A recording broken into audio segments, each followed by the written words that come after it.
Welcome viewers to a new episode of BeyondPhrenology. It's night here in Omaha, Nebraska, 12:20 a.m.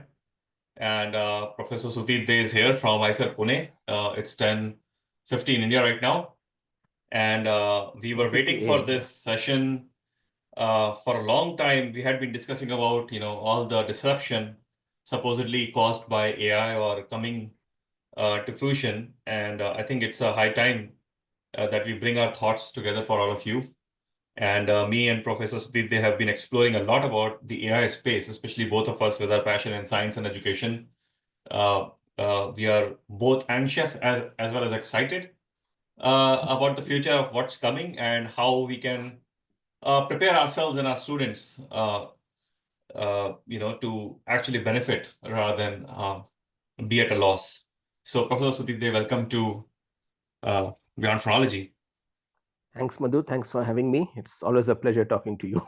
Yeah. So as usual, I'll refer to you as sir. I think it's for my American audience. We call our professors and teachers sir in India, and very comfortably so.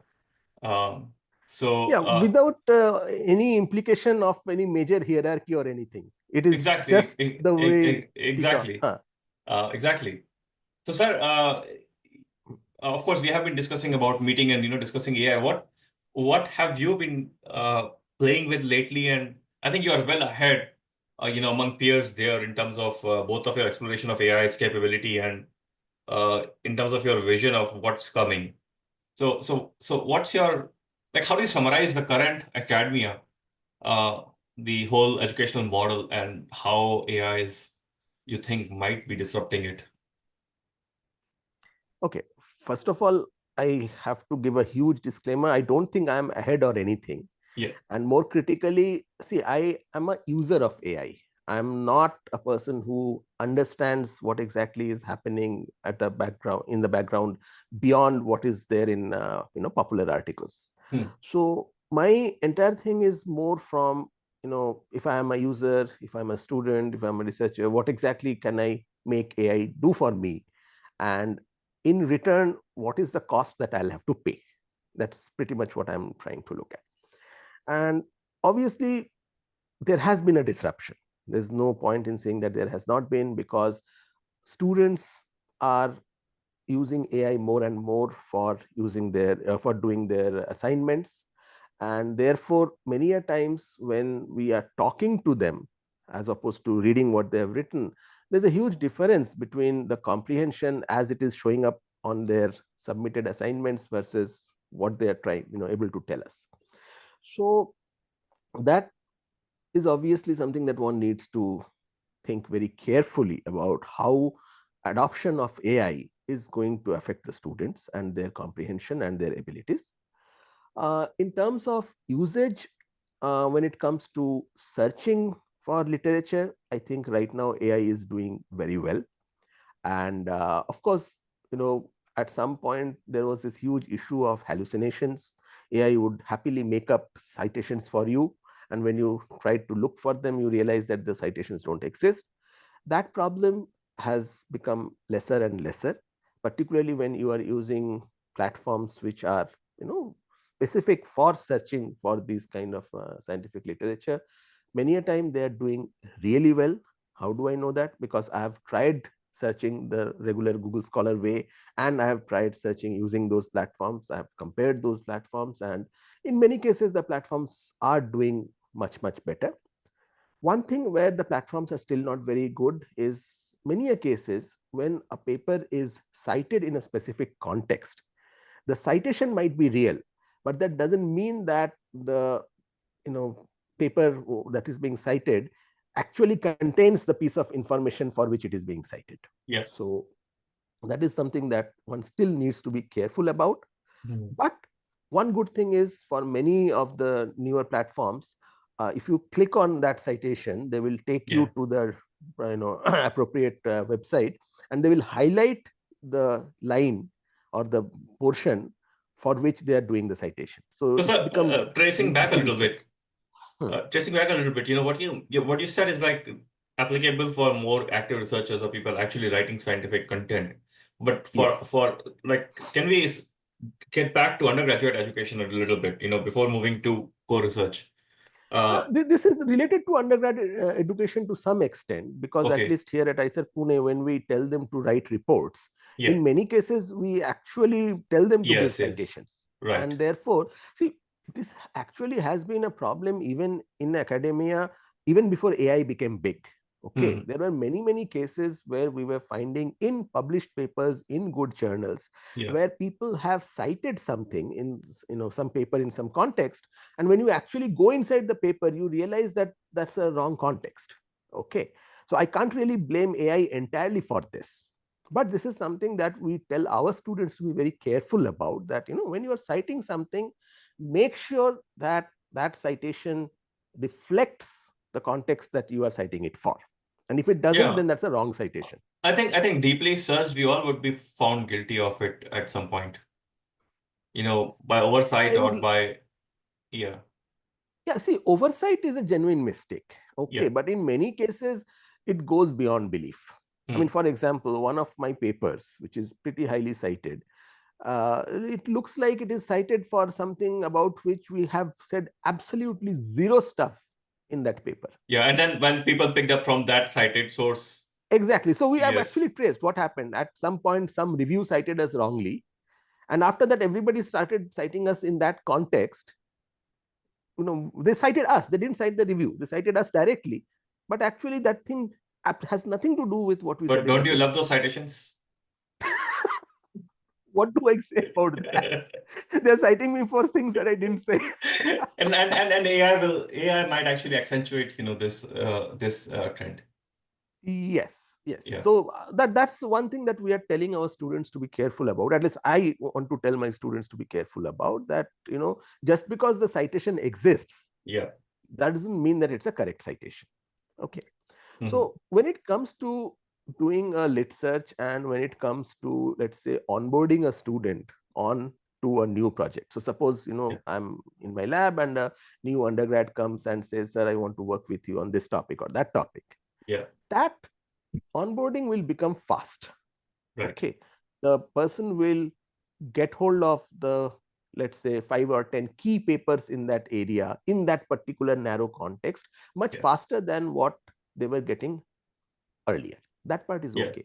Yeah. But then this is where the next part comes in, that when you are expecting somebody to become an expert about something, Hmm. when you are expecting them to have certain pieces of information, certain ways of thinking inside their head, Yeah. that stuff is not going to happen when they simply look at a AI generated report.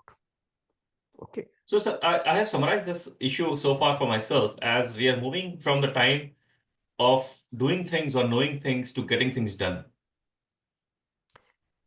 Yes, absolutely true.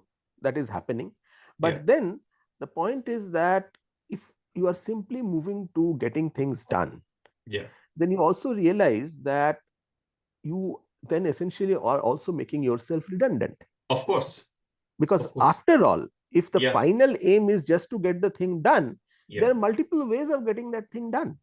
Yeah, exactly. And the day AI or AI plus hardware, which is robotics, can get things done, you are off the books as human. Yes, absolutely so. And Right. this is something that has happened again and again. I mean, this is something that happened Yeah. when, let's say, textile mills or sorry, power mills were invented. Hmm. Okay, power looms, Yeah. right? Suddenly, what took a human being, let's say, 5 days to manufacture, that thing could do in 5 hours, and probably did it because of the laws Yeah. of mass economy.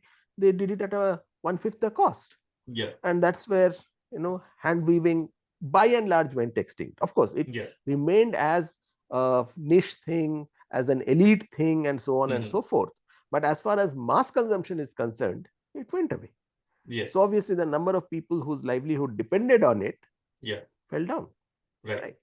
So now the problem is that these kind of disruptions have happened in industry specific or vocation specific ways multiple times in the past. Yes. So that is nothing new. Hmm. But what is happening with AI right now, and which is where I'm a little concerned, is that AI is essentially trying to take care of everything that human beings do with their brains. Yes. I had a discussion with someone yesterday. Hmm. If you go back in the history, at some point, muscle power used to have a lot of weightage and value. The more muscle power you had, the higher status you occupied in society, right? That Correct. changed with the Industrial Revolution because now you could operate machines. In fact, that was one of the biggest equalizer among the genders, because now women can operate, the same machines, the same computers, the same, despite, having differential physiology.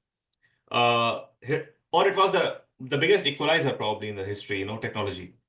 And now you have this whole last century where the more brain you had, the more you can capitalize on, most of the white collar jobs are like that, right? Whether it's creative arts, whether it's making a movie or, solving mathematics or simply, any clerical job. And now we are coming to an era where the AI will replace or is already replacing most of what we thought we could do ourselves, only humans could do. So now the body is gone from the picture. Very soon the brain is gone. So Then what what do we need remains? humans for? Emotions, That probably. Yeah. actually is an existential question. Yeah. Okay, see, again, if you are talking about emotions, Yeah. emotions are excellent at an individual level Right. or an interaction level. Say you and Yes. I are interacting, then our emotions matter. But Yes. at a social productivity level or at the economic Yeah. They productivity don't level, matter. Yes. emotions don't Don't matter. matter. Yeah.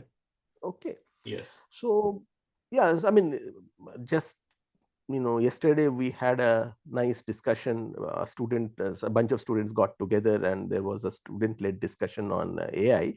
And this is exactly the question that people are asking. Yeah. That most of the things for which one developed skills Yeah. Or went to in the mind, college. Yeah. huh? I mean, not only going to college, even if you don't go to college, you can, without going to college, also you can develop a lot of mental skills. Month skills. Okay. Yeah. Those skills are probably going to take a hit. So, for example, if Hmm. you had a lot of information out there Yeah. on the internet, Yeah. then doing a proper search and getting hold of all that information at one place, sifting through them, and producing a concise report It used to be was a skill. it's a Yeah. very sought after skill. Even today, it's Hmm. a sought after skill, right? I And mean, now you a have lot of research. exactly. Yeah. So that skill which took 4 or 5 years to develop is now gone. Yeah. In the sense that the AI is able to do a pretty decent job. Right. Is there room for improvement? Sure, there is Yeah. room for improvement. Is Yeah. the AI likely to make that improvement? Very likely, given Yeah. the pace of what has happened Yeah. over the last I few mean, I mean, months. this has been happening for months. People come up with some, the denial mindset, So there are a lot of people who deny, this AI cannot do this right now, for instance, or it will not be able to do this. You just wait for a week and it's doing it. So, so denial is actually not a good strategy right now for any of us. See, I think what is happening is that Yeah. things are proceeding at a pace where it hasn't proceeded, ever in human history. Okay, Yeah. It's like and dinosaurs watching humans evolve.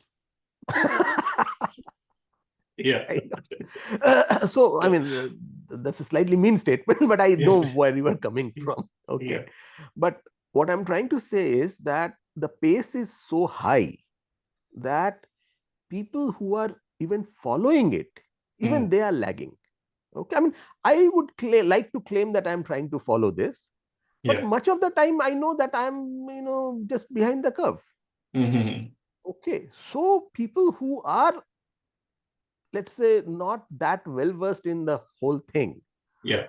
for them it is very difficult to comprehend the rate at which things are happening, and therefore I think lots of people are of the opinion that, look, Yeah. let's wait a bit, let's watch, let's see where things settle down, where what the Mm. equilibrium is, and once the equilibrium comes, then let's start thinking about strategies to deal with it, which Yeah. by itself is not a bad strategy in a fast evolving thing.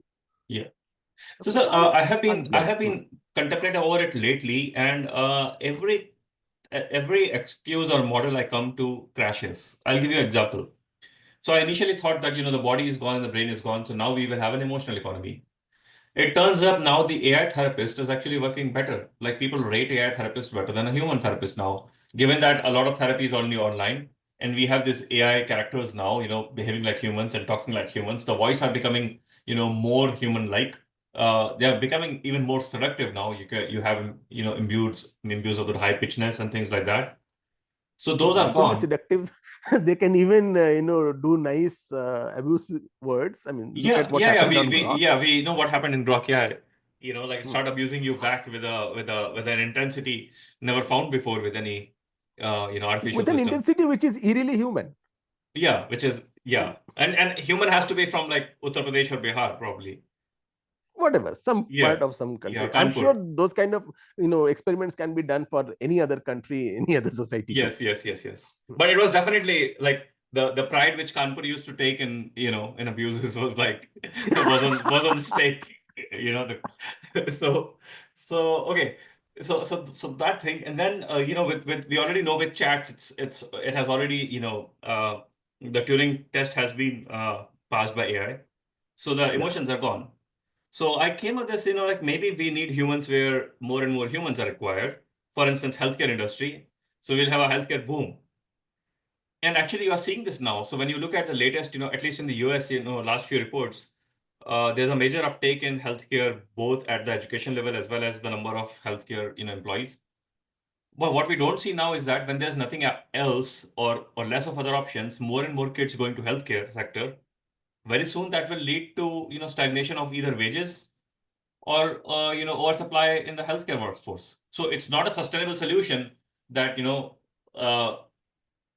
what I mean. Like, I mean, market can take care of it a little bit, but these are also not sustainable solutions where everyone finds an alternative or something which will remain in the next 10 years because everyone is responding to the same kind of pressure. So yeah. even And that option is your not. Yeah, your entire assumption is that AI will also not make enormous progresses in the healthcare sector, which again doesn't seem like. AI is already making that is true. massive progresses in the Massive healthcare progresses. sector. Yeah, especially with Yeah. like automated surgeries, instruments like the Da Vinci, the robotic surgeries, we already know that in a lot of cases, AI is doing better than physicians. But despite, let's assume that we'll have regulations not to have AI, in healthcare at all. Even then, there will be an oversupply of labor, and that's not a solution. Just going into healthcare will not be a solution. See, if you are going to have legislations of not having AI in sectors, Yeah. then every single sector is going to start shouting that, include my sector Yeah, in that. right. And so, Okay. no, I was taking the best case scenario to preserve the jobs. I'm pretty sure, people will adapt, hospitals will adapt, and the systems will adapt because of efficiency, as they already have adapted before.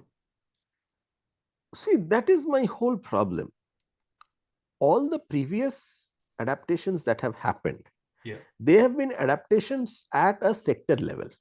yeah, Okay. And because they have been adaptations at the sector level, sure, people from that sector faced enormous amount of problem for some time. It was bad yeah, for them. But yeah, somewhere over time, they were accommodated here or there. They yeah, got other jobs. yeah. Okay. At least some fraction of them got. Or one And partner was working, or within a few years, the kids get the job and bring out the parents from, crisis and things like that. Those that's things an happen. economic settlement. That's an Yeah, economic settlement. Okay. yeah, But basically, some kind of an alternative was there over a reasonable time frame. yes, But right now, what we are talking about yeah, is essentially every single kind of job yeah, where the mind is to be used, yeah. and where experience is valuable. Hmm. Okay, not merely skill, but experience is valuable. Yeah, And that basically is probably everything. Okay, barring things which are extremely highly physical, say for yeah, example certain kinds of defense maneuvers. Even okay, although even there, drones, automatic tanks, driverless tanks, etc., they are becoming more and more common. yeah, Correct.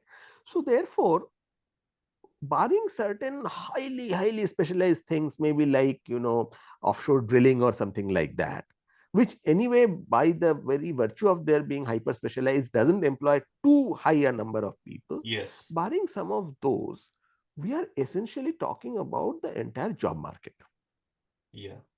Okay. And And if and you and the memes are not working. Like, if you remember a few years back during the COVID, we started this reprimanding people like learn to code, learn to code. Now we know that AI is coding, right? Yeah, Now we are saying upskilling. The new thing is upskill, but the AI is upskilling upskill to it. what? Yeah, No, exactly. no, no, upskill to what? No, and even if you're talking about, even if you define those skills, AI is upskilling faster than you. So Exactly, that's not a solution either. Yeah, exactly, yeah, exactly. See, essentially, we need to figure out things that the AI cannot do, yeah. right? And as of this moment, if you Hmm. ask me, give me a list of 10 things which the AI cannot do. Yeah, Okay, in the mental domain, I'm not talking about the right. physical domain. That's the domain of Yes, robotics. And right. by the way, the only reason we are not concentrating on what is happening in the field of robotics is Yeah. because we are too busy looking at AI. Otherwise, In the background, the advancements in robotics are are skyrocketing right now. In by yes, 2026, what we will have is just unbelievable. yes, Yes. exactly, exactly. So I'm Yeah. not even getting time to look at the robotics Yes. Yes. literature. It's Yes. just like whatever comes to my peripheral vision while Yes. I'm checking the AI stuff. And even Yeah. then, I'm scared at what the robotics guys are doing. Okay, Right. anybody Yeah. who is tracking robotics can actually have a discussion like this Yeah. entirely on robotics. So Right. between AI and robotics, Hmm. essentially, a huge fraction of things that we already are doing Yeah. are going to be gone. Yeah. So if that be the case, what will people shift to? What is the alternative? Yeah. I actually don't, I can't make a list of 10 such jobs which I don't think AI will be able to take over. Now, of No. course, people might think that I'm being an alarmist over here. Hmm. Okay. And I read this fantastic quotation which says that whenever there is a new disruptive technology, Yeah. people tend to overestimate it in the short run and underestimate it in the Yes. long run.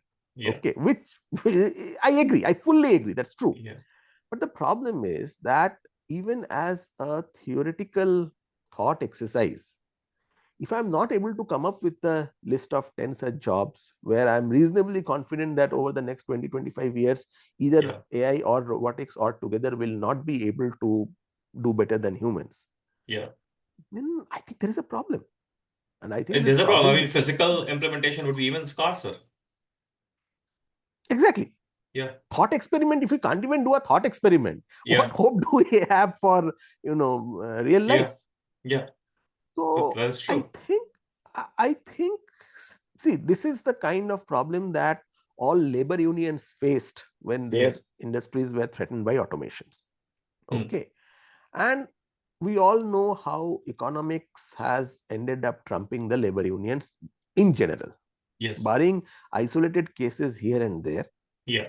people have actually not been able to prevent automation in most cases. Yeah. Okay. Right. Yeah. So if that be the case, I mean, economics has already always won, and Yes. economics is extremely likely to win even in this case. Yep. And my problem is, Hmm. I do not have an answer to the question, where will these people who are losing their jobs or who are Yeah. getting lower quality jobs, etc., where are these guys going to be adjusted? Right. I don't know. And the problem is not age specific. So for instance, if you think that somebody is in mid-career, in fact, us as well, right? We are as vulnerable as people who are starting their career. It's you know, Yes, because different people have different job profiles, they're doing yeah, different things, and AI is taking over their stuff to different degrees. different degrees, Okay. yeah. Right. Yeah. So some, of course, see, people who are already inside a job, Hmm. for them to be fired from Yeah. the job will probably require a little bit extra, because Yeah. what will essentially happen is they will be told that, look, you have to do more and more Yes. with less and less. It's already happening. I mean, the kind of workload we have in general in academia, I think it has been happening over some time. Yes, but it was happening without the benefit of AI. Yes. Now it will happen with the benefit of With the AI, benefit of AI. and it Yeah. will not remain limited to academics alone, it will be going to everybody.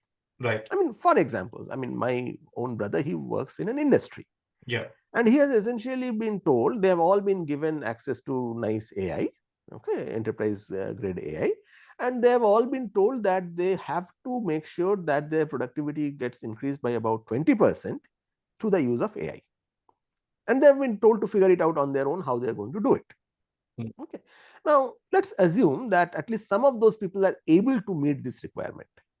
Okay. Now, what happens? If your efficiency has gone up by about 20% and therefore you have extra 20% free time, do you think the company will allow them to use that 20% as their free time? No, of course not. They are Obviously not. expecting 120% from those to fire the rest so that they can have Eggs, either efficiency. fire, Yeah, either fire or reduce the number of intakes yeah, so that those things can be taken care of.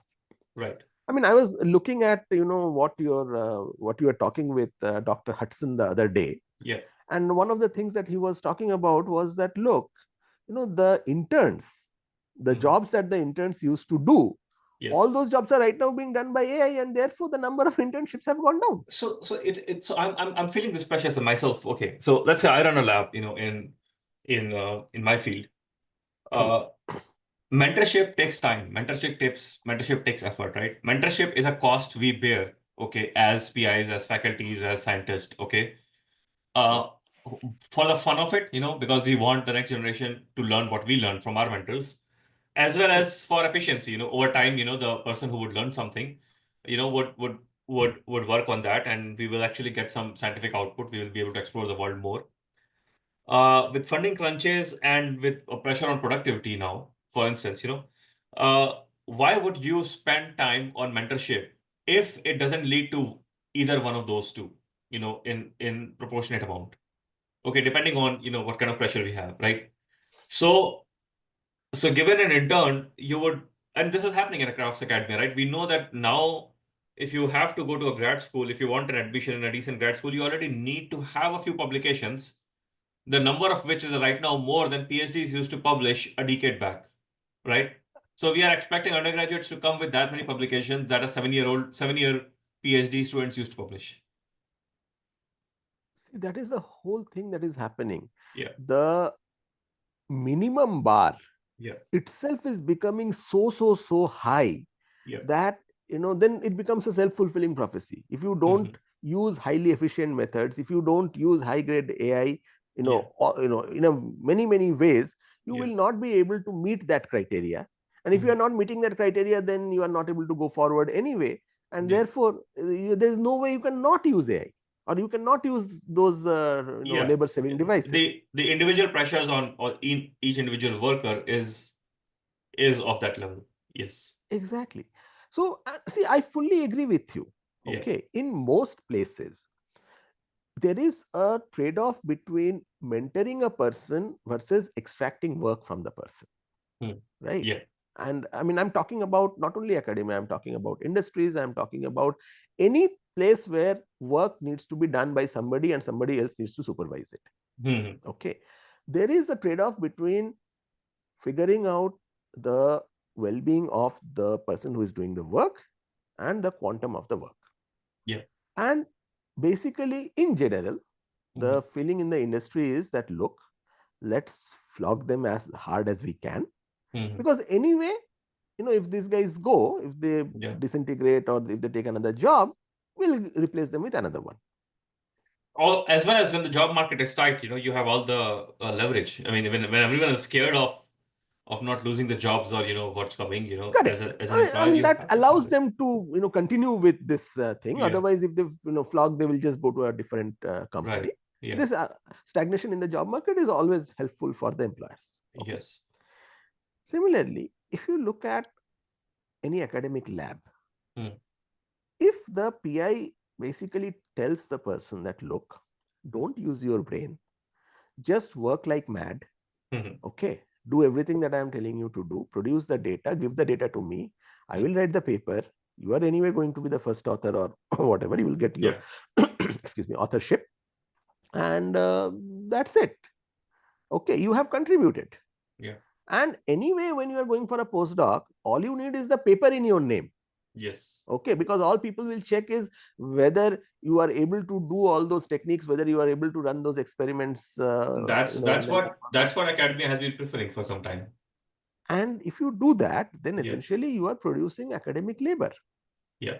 highly trained academic labor, Yeah. not necessarily the academics of tomorrow. But okay, go ahead and then I'll have a counter to Hmm. that. Yeah. Yeah. Now the problem with this efficiency thing is that Yeah. if you are producing these kind of automatons, Yeah. okay, then obviously when they try to do their own work, when they become PIs, when they become Yeah. group leaders, etc., then obviously they are going to be visualizing their entire work very differently. Yeah. Because obviously they have come up with a system which has traded off efficiency for training, Yeah. for well-being. Okay. Hmm. And in that kind of a system, that is the incentive, and you just keep on churning out more of the same. And that is where you get into this complaint that Yeah. there are many areas in which the quantum of work has gone up, but if you look at the quality of the work, the innovativeness of the work, Or the thought process has not changed. Yeah. or the thought process, the cleanliness of the thought, etc., that hasn't.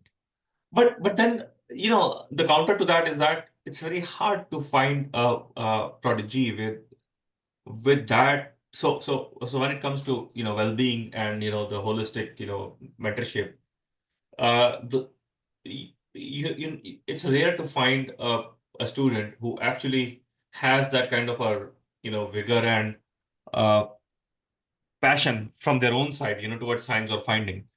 uh, I mean, even the kind of students you get these days are more interested in credentials, for whatever reason. I mean, they might be under pressure. It's, but you see that more often now. It's very hard to find somebody passionate about something. Look, it is entirely a function of your incentive structure. Okay, Hmm. I'll give you a slightly different analog. No, but I Being agree an with you Indian, here. But the incentive structure is not made by you as a PI. The incentive structure is a matrix in which you live as a PI. I fully agree. But see, the point is that that is why this is not something, the blame for which can be laid solely on the doors of the PI, which is Hmm. what, by the way, happens in science. Okay, Yeah, if you read all exactly. those articles in various journals, oh my Yeah. God, this lab is toxic. Oh my God, that PI is a monster, etc., Yeah. etc. Yeah. Everybody is a human Yeah. being. Hmm. Okay, Hmm. so I mean, just think about the incentive structure thing. Okay, I Yeah. mean, this is something that might resonate with you since you are also from India. Yeah. So think about cricket. Hmm. Okay, when we were growing up, 1983, we won the World Cup. Yeah. There was a lot of halla, and then after that, I think 84 or 85 somewhere, we won another big tournament. Hmm. And after that, pretty much there was nothing to show. Yeah. For Okay, almost 2 decades. Yeah. yes, Hmm. we were crazy about cricket, Hmm. agreed, Yeah. but we lost to pretty much everybody. We lost to Pakistan, we lost to Yeah. Australia, we lost to England. There was hardly anybody whom we could be dependent on to defeat. Yeah. And all that changes in 2007, Yeah. not entirely because of our winning the T20 World Cup, but because of the IPL. Yeah. What does IPL do? IPL Practice. creates a complete system Yeah. over the next 2, 3, 4 years, wherein taking cricket up as a proper vocation Yeah. becomes viable. See, Hmm. it The is ecosystem already develop. known, Yeah. it is already known that at max 15 to 20 players can play in the national team. Yes. Okay. And therefore, if you are not in those 15 to 20 You broke. pre-IPL, you had nothing. Yeah. You It was broke. not Yeah. economically Most of the viable. people used to lose everything they had, basically, a career, Exactly. life, everything. Yeah. Just getting into the team itself, I mean, Yeah. professional cricket is an extremely tough sport, right? Right. Right. So just getting into the team itself Yeah. required so much of money, so much of effort, so much of training, etc., Yeah. that people had to actually sell pretty much everything just to get there. Yeah. And after that, if you are not in the top 20, you are You're gone. done. Yeah. Okay. So the risks were absolutely not worth taking. Yeah. However, what IPL did was it created a situation Hmm. wherein even if you are not playing in the national team, Yeah. if you are being picked up by one of the 10 IPL teams, Yeah. that itself gives you sufficient money to have a reasonable career. Hmm. And then what IPL does is it creates these other knockoff things at local levels. So Yeah. even if you are not able to get into an IPL team, Yeah. even then, if you are in the local teams, you will at least end up getting something. Yeah. Okay. And then IPL, obviously, because it ups the ante quite a bit, therefore, the facilities come up. There are IPL scouts for all the teams, most famously of Mm. Mumbai Indians, who are going around. And Uh, therefore, there is also a lot of chance of getting picked up. Otherwise, yeah. earlier getting picked up for the Indian team meant that you had to come into the eyes of the selector, of which Right. there were very few. So that Yeah. was a very, very chance thing. So right now, what IPL did was it created an ecosystem, Mhm. and of course, it led to a huge influx of money, Yeah. because of which the ecosystem was sustainable. The two are, going hand in hand, and therefore, right now there was a, I mean, not right now. Therefore, after some time, there was a situation where there were the correct incentives for developing players. Mhm. And look at what that has led to in the context of Indian cricket. Mhm. Right now, as many people have pointed out, we have not one team. If we want, we can actually field 3 teams simultaneously, all of which will be at the, top International 1 to 3 level in the world. yeah. All of which will be international. Yeah. Okay. I mean, Uh-huh. people have been going gaga about the bench strength of the Indian team, Mm. right? So socially, India Mm. has created a situation which many other countries are trying to replicate now. I mean, Australia had it before us, okay, but they Mm. didn't do it as successfully as we did. But many other countries are trying very hard to replicate the exact ecosystem, Mm. right? Now, think about it. Mm. In the context of academia, Yeah. do we have an ecosystem like this? I mean, Oh, I'm not talking about anything at the IPL scale. whatever we had, is not even whether Is that will by and large exist or not. getting dismantled. Yeah. Yeah. Okay. Mm. So if you do not give the proper infrastructure, Yeah. if you do not give the proper incentive structure, then the system is not going to flourish. Yeah. And giving a proper infrastructure is not something that can be done from inside that system. Yes. Okay. Let's just pause for a while. Let this sound. Yeah. So that stuff has to be done at the social level. Yeah. And if you are not doing it at the social level, if you are not doing it through government policies, then you have to essentially be ready for the outcomes of not having your trained workforce. Just as And we were yeah. facing the outcomes of not having high quality cricketers, Yeah. you have to have face the outcome of not having high quality scientists. And Yeah. believe it or not, the outcome of not having high quality cricketers, as far as the society is concerned, is Yes. actually far less consequential than the outcome of not having trained scientists.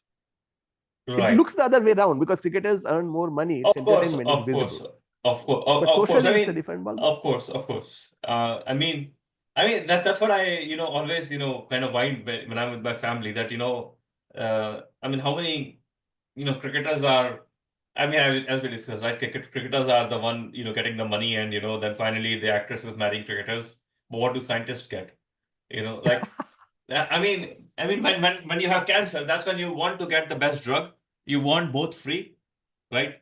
Free from like the whatever the the insurance or the medical establishment, as well as you want to have the best doctors or the best scientist.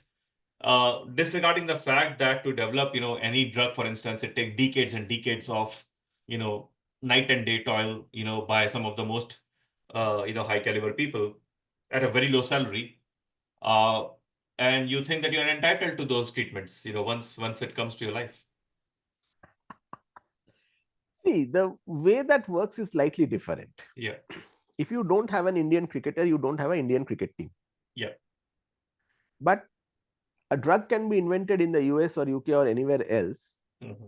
and can be imported to India. So that's the difference between the cricket team and the science thingy. Okay, that's how people look at it, which Yeah. is why you can actually outsource all the progress of the world to some other parts, and you can say, okay, I will import it, I'll pay money and I'll get it, which is what we have been doing as a society, right? Yeah, India But especially, yes. India especially, yes, but look at where that leaves you Yeah. when the going goes wrong. I mean, look at what is happening in the US. Yeah.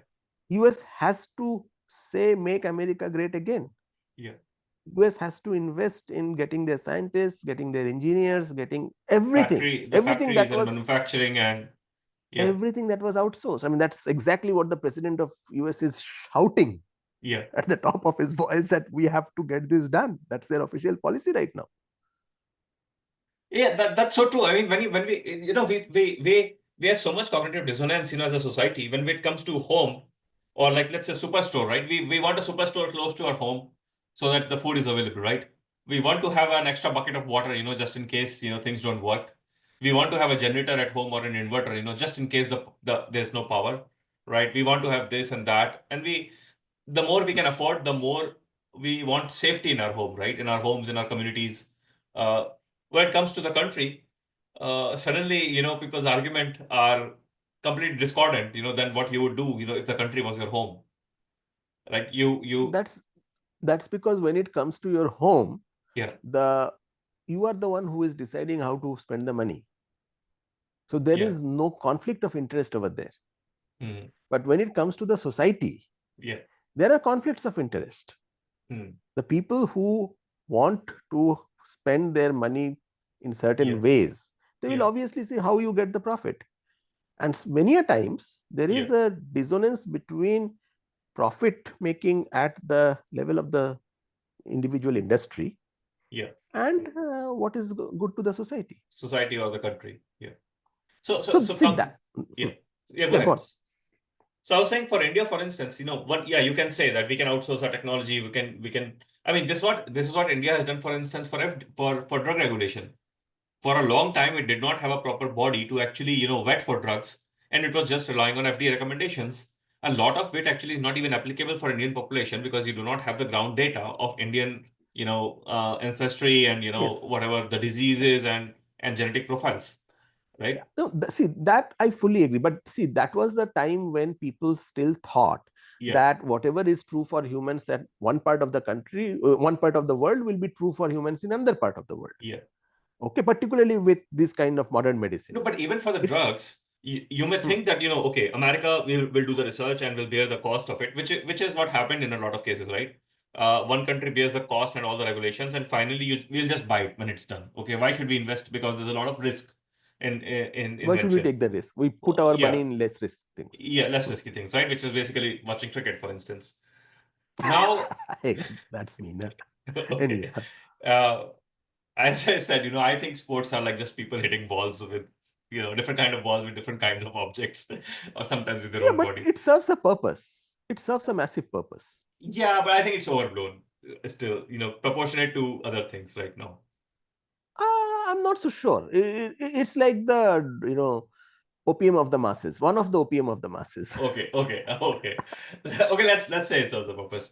So now the thing is, but one has to also think that if somebody else does that R&D for you, they will also recoup the cost, which means that if as a country you don't invest on those things, then first of all, those would be very expensive. You will lose, for instance, your reserve for that. And also very few, like for instance, my father is on cancer medication right now. The cost of one Keytruda, which he takes, 200 milligram every 21 days. You know what is the retail cost of that 200 milligram? 4.5 lakh rupees. That's like $5,500 per 21 days for 200 mg, which he has to take all his lifetime in India, right? But had we invested, as a country, uh, if the cancer drugs are our own, like India's own, then my father would have been paying so little for that. So as well as, let's say he has a land and, we sell the land or something good to afford that. But how many, based on per capita income, very few, like micro percentage of the population can afford actually those drugs. So we do bear the cost of it as a society, whether it's America or whether it's India or any other country. No, Correct. What you are saying is absolutely correct. yeah, But think about it. If the decision to do research on cancer is to be taken, yeah, and if the government says that, look, I'm not doing it, after all, the money on this will be made by the pharma company, let the pharma company do it. yeah, So, what exactly will the pharma company look at? The pharma company will do a cost benefit analysis and will say that, okay, if I have to do this research, I have to put whatever X million dollars, and the chances of getting the proper drug and getting it approved is this much, and therefore the chances of me getting my return on investment is this much, this much, this much. It doesn't work out, therefore I will not do it. hmm, So the only thing, the only body that will actually do research just because it is needed to be done and not thinking about, okay, what happens if I don't get the money back, that has to be a society, which basically means that has to be the government. So, see, things which don't give you return directly to you, Yeah. by definition, the government has to spend money on that. I mean, for example, making roads. Yeah. Okay, if you make roads, Yeah. then as a private entity, you get nothing.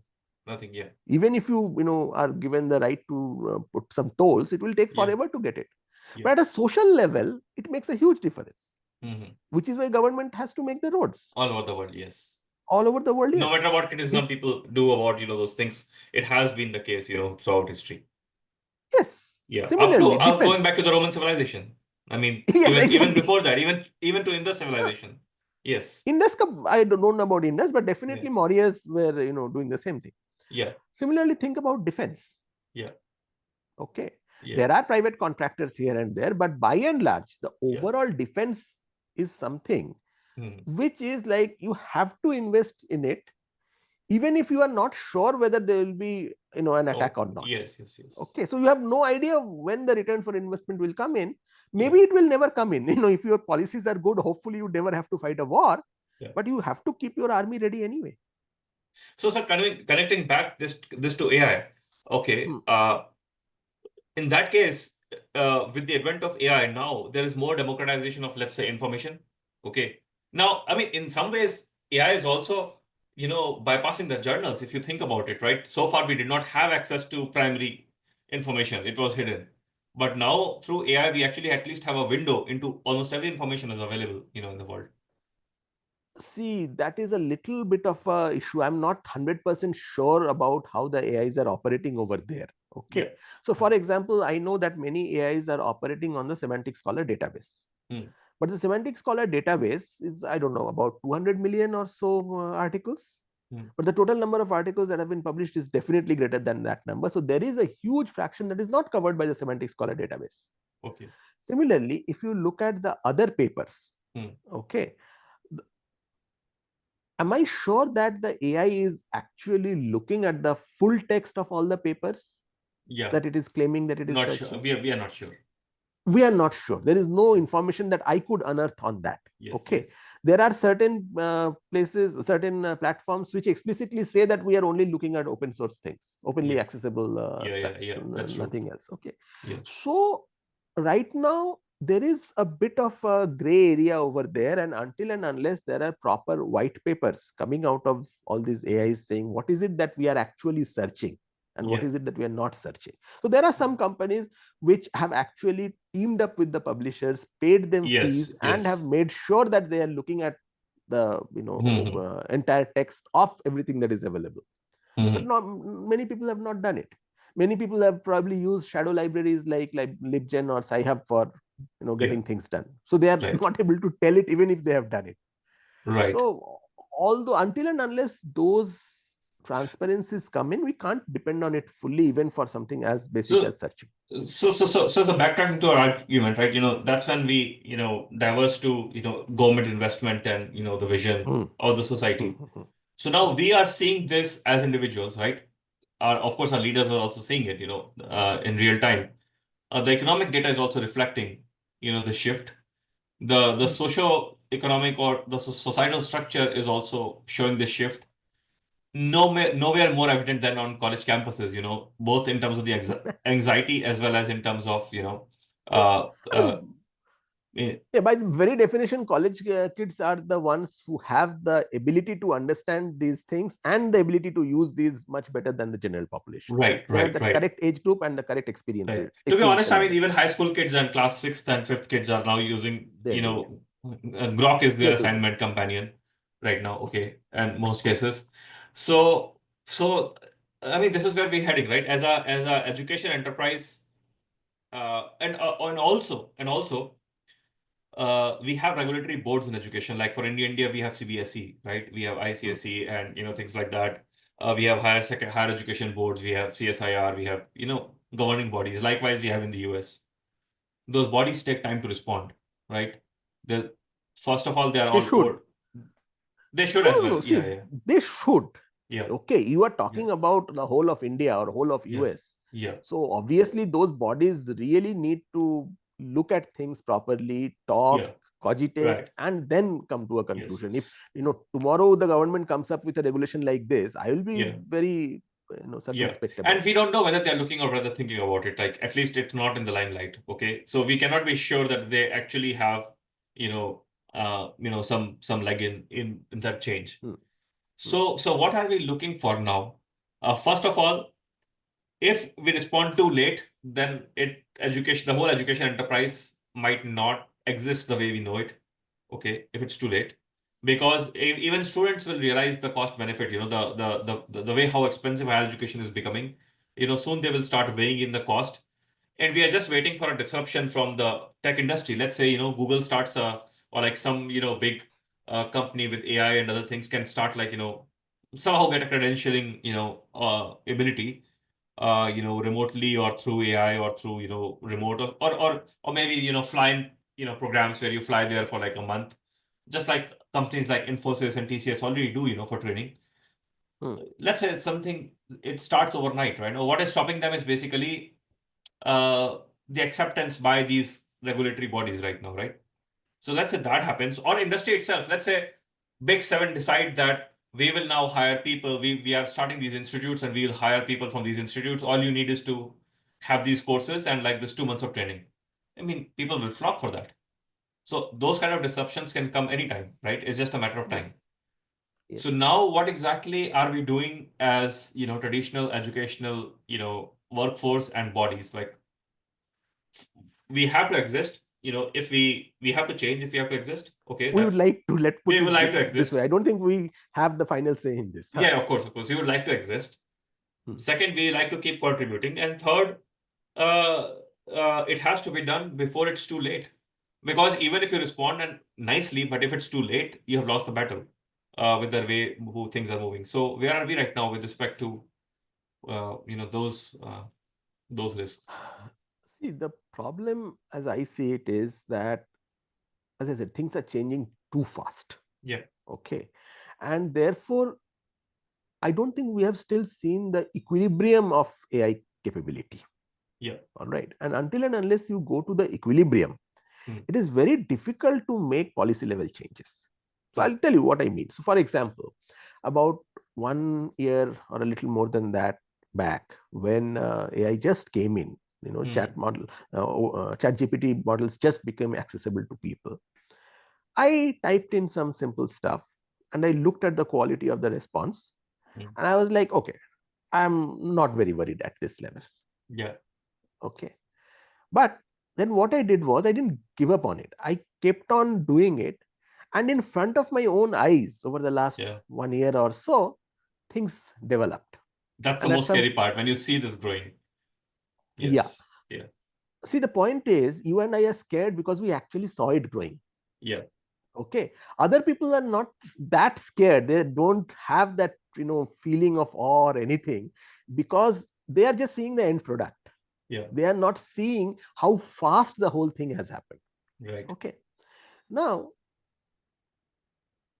even there, my whole Hmm. idea was, let's say somewhere towards October, November of last year or so, my whole thing was, okay, it is becoming really good, really better. Hallucination is a problem. I know that at some point it will get solved. But even now, suppose, I just get an output. Hmm. I don't know how I have reached that output. So the reasoning thing has not Yes. really happened. And therefore, if a student uses that and comes to me, I can very easily catch that student because I'll talk to the person for 5-10 minutes and it will become very clear that they don't know how they have reached where they have reached. And therefore, I will know that they have used AI. Yeah. And then comes reasoning, That comes reasoning models. easily. Okay. Yes. Yeah. And then comes DeepSeek, which makes it free. Yes. Okay. See, that, Yeah. that is another thing that we are not realizing. What, DeepSeek's major disruption Hmm. is that prior to that, you had a paid tier and you had a free tier.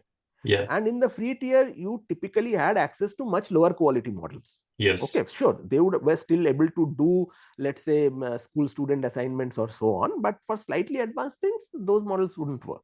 Yeah. But right now, courtesy DeepSeek and also courtesy Quen, Hmm. all these big guys, they have been forced to give access to people for their premium models. Yeah. Google is giving free access to its premium model. Grok 3 is available on Twitter. Earlier, they Yeah. were thinking of making it paid. I don't think they're doing it right now. Okay. Yeah. It is Remedic actually, 6 is it another. is paid, it doesn't allow you more than a few queries. Yeah. They have Oh, to pay that's for it. okay. But Yeah. see, there are very easy ways to get past those things, right? Okay. But Even at if least it you is can see the full capability. Yeah. exactly, you can see the full capability. Yeah. Okay. And therefore, essentially now the full capabilities are accessible to people, even if it at slightly lower level, but it is fully accessible to people. Yeah. Okay. And that is when the whole game has changed. Will it remain like this forever? I don't know. Probably not. Of course, once the economics settles, people who want to make money will put things behind a paywall.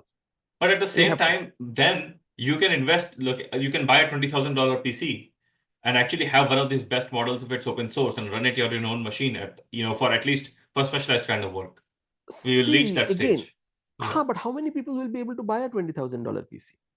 Yeah, that's true. But at the same time, those who actually need it and can reap the productivity, okay, they And would. also appreciate that the number of people on this planet, Yeah. I'm talking at the planetary level, okay, Yes, who yes. will be able to get a high-end PC like that Yeah. and will be able to install Olama or Right, yes. similar platforms on that and will be able to run that model And have a use even for with that. Yes. and have a use for that is actually pretty less. Yeah. Okay, and the Yeah. problem is again, you go to all that effort Yeah. when the technology has settled. Yeah. When the technology has not yet settled, when every 2 months new capabilities are coming up, new models are coming up. I mean, you Yeah. have, now you have web search, Canvas Right. came some time back. When all Yeah. those things are happening, it is not worth anybody, until apart from people like you and me, who are actually tracking the whole thing, who are actually Yeah. trying to see what is happening. For most general users, it's not worth either their time or their money to do it right now. Yeah. And so there's Okay. a lot of new things happening there. So let's say look at Midjourney. Hmm. If I'm correct about it, it is a company of 10 people and it has a revenue of now $200 million a year. So per Okay. capita revenue of 20 million, probably highest, in the industry. People are predicting by 2030 we might have a 1% trillion dollar company. Okay. Sorry, $1 billion dollar company, and basically, the scaling the scaling relationship of companies' productivity and employees will change drastically. Okay, especially with this event. Now, in science, for instance, we have been measuring productivity of countries and institutions based on the number of publications, the impact factor of publications, those Yeah. metrics, right? So now with the advent of AI, if you keep the metrics the same or same kind of achievements, for institutions, now you can achieve at least those metric with half the workforce or quarter the workforce, right?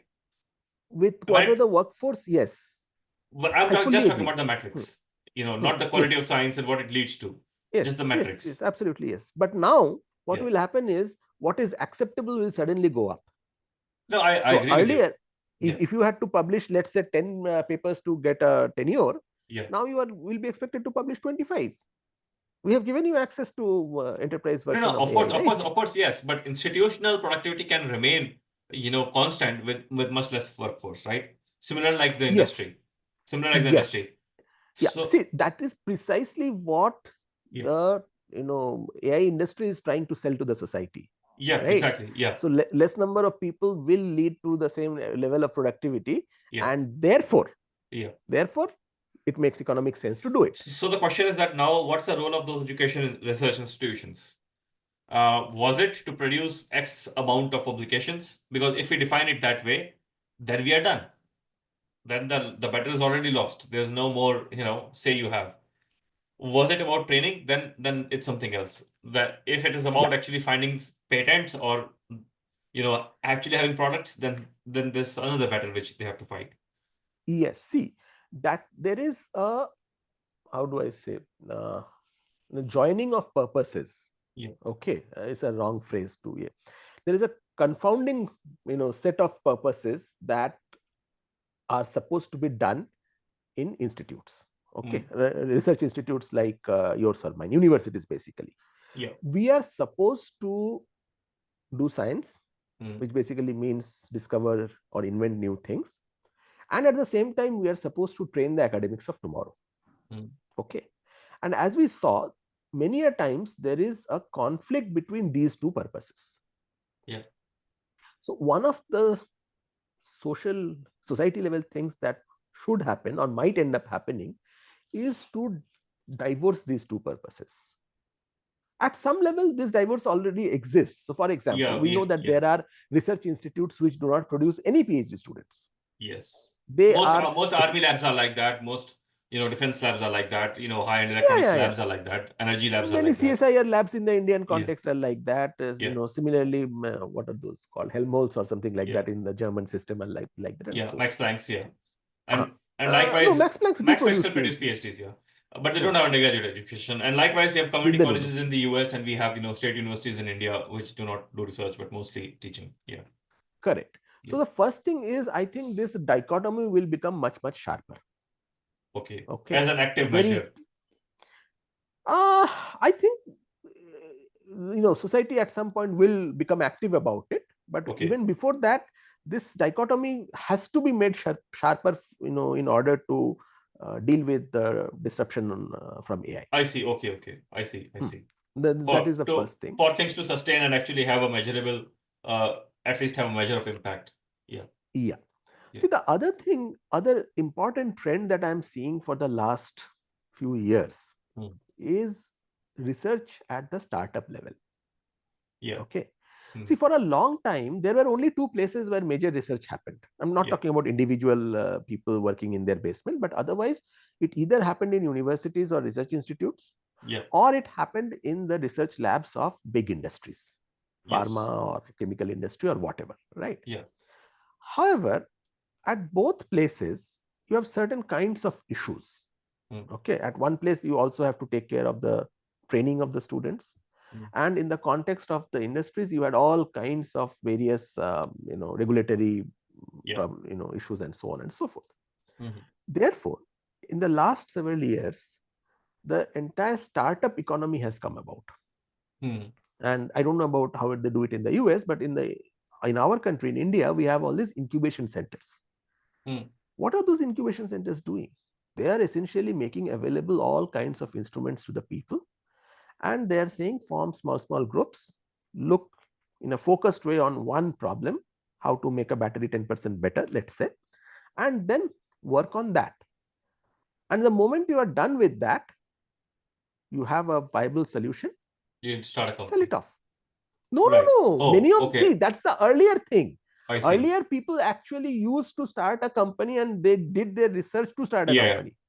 Now that is no longer happening. In most of the cases, once you have your solution, you sell it off and you move to the next problem. You may move to the next problem. I see. And when you move to the next problem, in many cases, they're not even continuing with the previous set of people, because maybe the next problem requires a different set of expertise. Even the tenure of scientists is becoming problem based and project based than like a career scientist.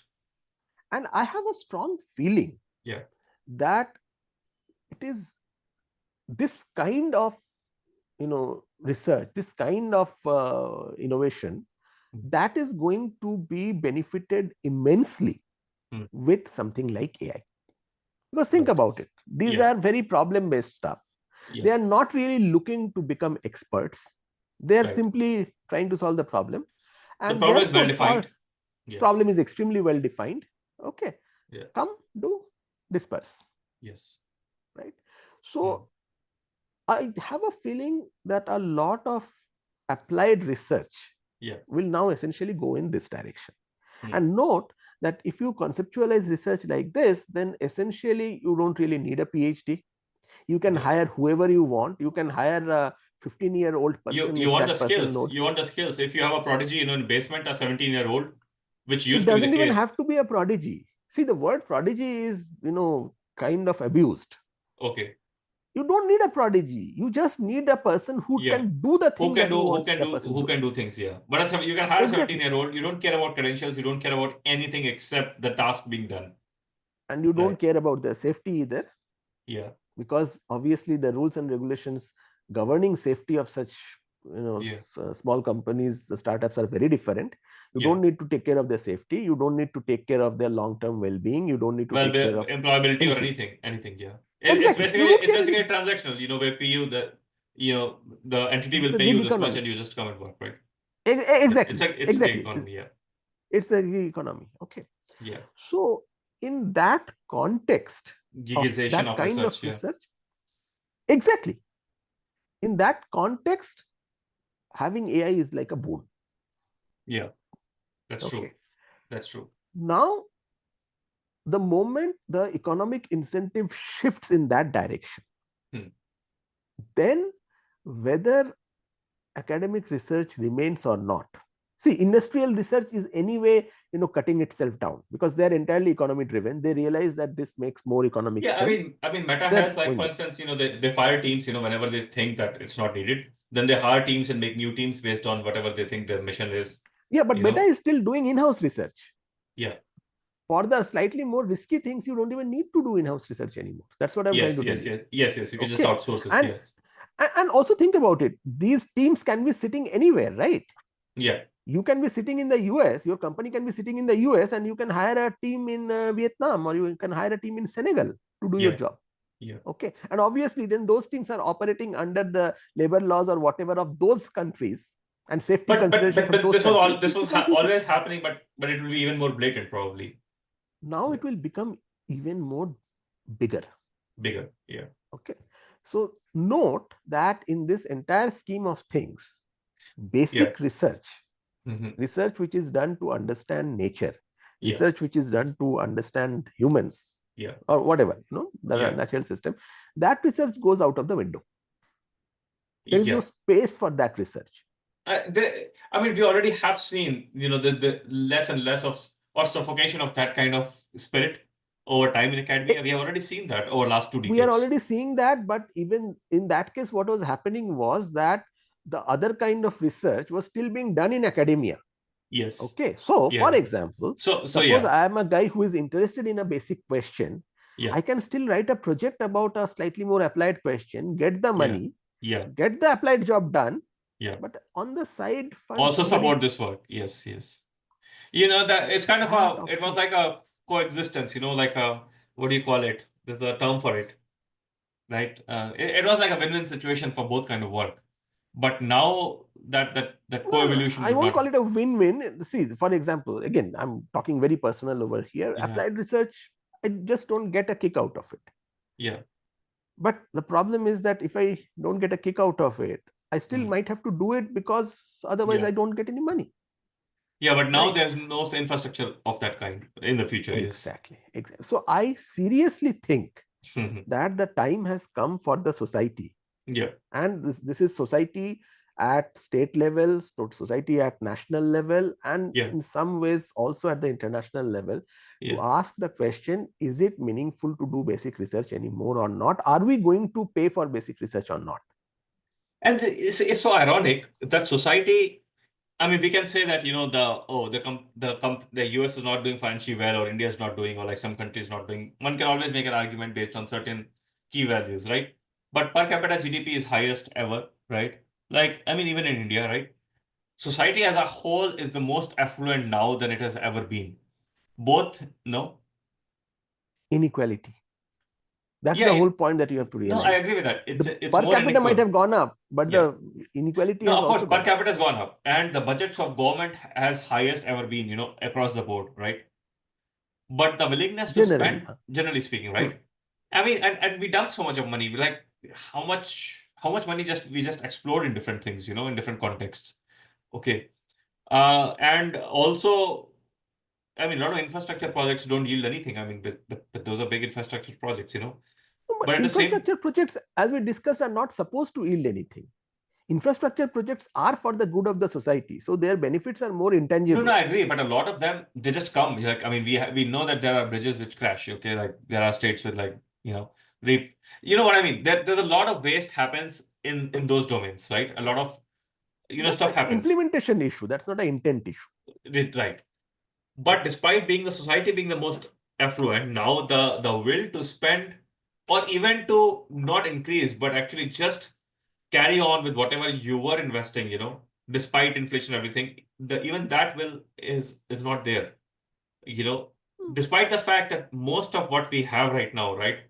The magic that I can talk to you right now, in real time, listening to you and seeing you the way you actually are, is that magic coming out of that, all that investments which we did as society to understand the nature, to understand light, or to understand, you know, the spectrum, and to understand whatever, materials, Electromagnetic waves. electromagnetic waves. I mean, and number Mm. of things, right? Starting from the, biopolymers which go into, making this webcam, to the semiconductors, to the, signal processing. I mean, every aspect of it, right? Everything began with the desire to understand the universe. And now we will decide that, okay, we are not planning to understand the universe now. We just need a better batteries, to increase the mileage of the cars, which is completely fine. But that will last like 10, 20 years, maybe 30 years. What do we have more to understand, or more to extend our horizon, after that? See, as I said, Yeah. it is entirely a question of what you prioritize. Hmm. Do you prioritize your short term or do you prioritize your long term? So Okay. AI will create market forces to prioritize short term, right? AI will create market forces to prioritize short term. Yes, absolutely. That's the bottom line. That's the bottom line. Yeah. Right. Okay. But, Okay. So yeah. yeah. No, but there is one more axis over here, which Hmm. I think is very critical. And on in all the writings that I'm seeing on AI, Yeah. and admittedly, I'm looking a little bit more at the technical parts. I'm not really looking at other things. But the other part that I think is sorely missing is related to the mental effects of using AI, Hmm. mental health effects of using AI. Okay. Hmm. See, whenever anybody is doing a job, Hmm. anybody, okay, until and unless it's pure grunt work, there has to be a sense of happiness in doing the thing. Even if you are doing it, let's say working on a computer for corporate, if you are not deriving at least some level of joy out of it, then you won't be able to do that work for long.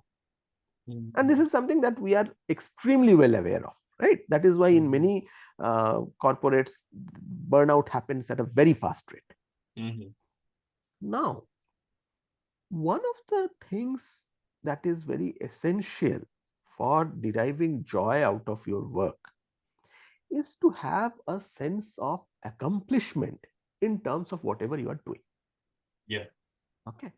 Now, when for people like you and me, when we are in science, it is actually easier for us to get those accomplishments. Okay, Hmm. because almost at a daily level, we are able to think about new things. We are able to do things slightly better. We are able to do things slightly different, That's etc. how you, Which that's how is you get paid little. Yeah. exactly, Yeah. exactly. That is why most scientists accept the lower payment, Yes. because they get that particular joy. Yeah. Okay. However, when you come to AI and AI does all that grunt work for you, then it is also depriving you of that joy. Right. So, for example, when I ask myself a question, what is the Hmm. effect of A on B? Yeah. And when I go to the internet and when I look at multiple papers, and sometimes I go down the the wrong trail, and then I come back and I start all over again. And then Hmm. I get hold of the 5, 10 papers that I think are important. I look at them, I think about them, etc. All that is taking my time. I fully agree. But all that is also giving me a sense of accomplishment. All that is also giving me a sense of importance. Yeah, I'm doing something which is Yeah. nice. Okay.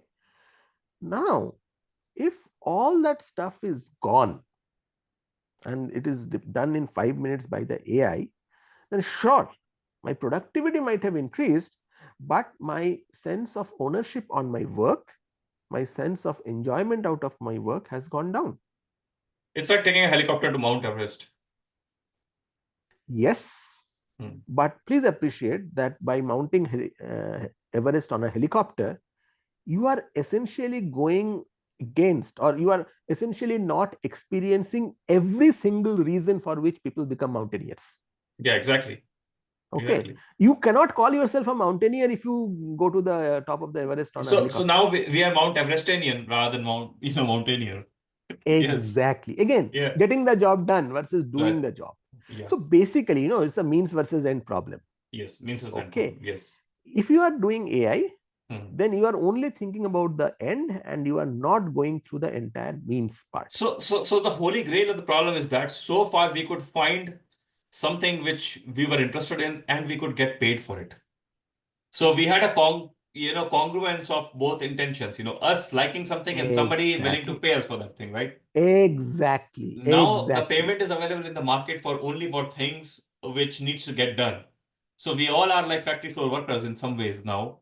Okay, both in We the are actually, see, don't denigrate factory workers. Okay, I have actually seen people who are, let's say, working on a conveyor belt, yeah, but they that's are also true. also, they That's are true. But they taking a like lot it, of yeah. pride in doing the work properly. Yes, yes. Okay, Yeah, but the problem is, I mean, they are owning their work because they know that if yeah, they don't do it properly, then the conveyor belt has to be stopped, and yeah, the entire yeah, process takes a hit. yeah. In the context of AI, you don't even have that. Right, right, right.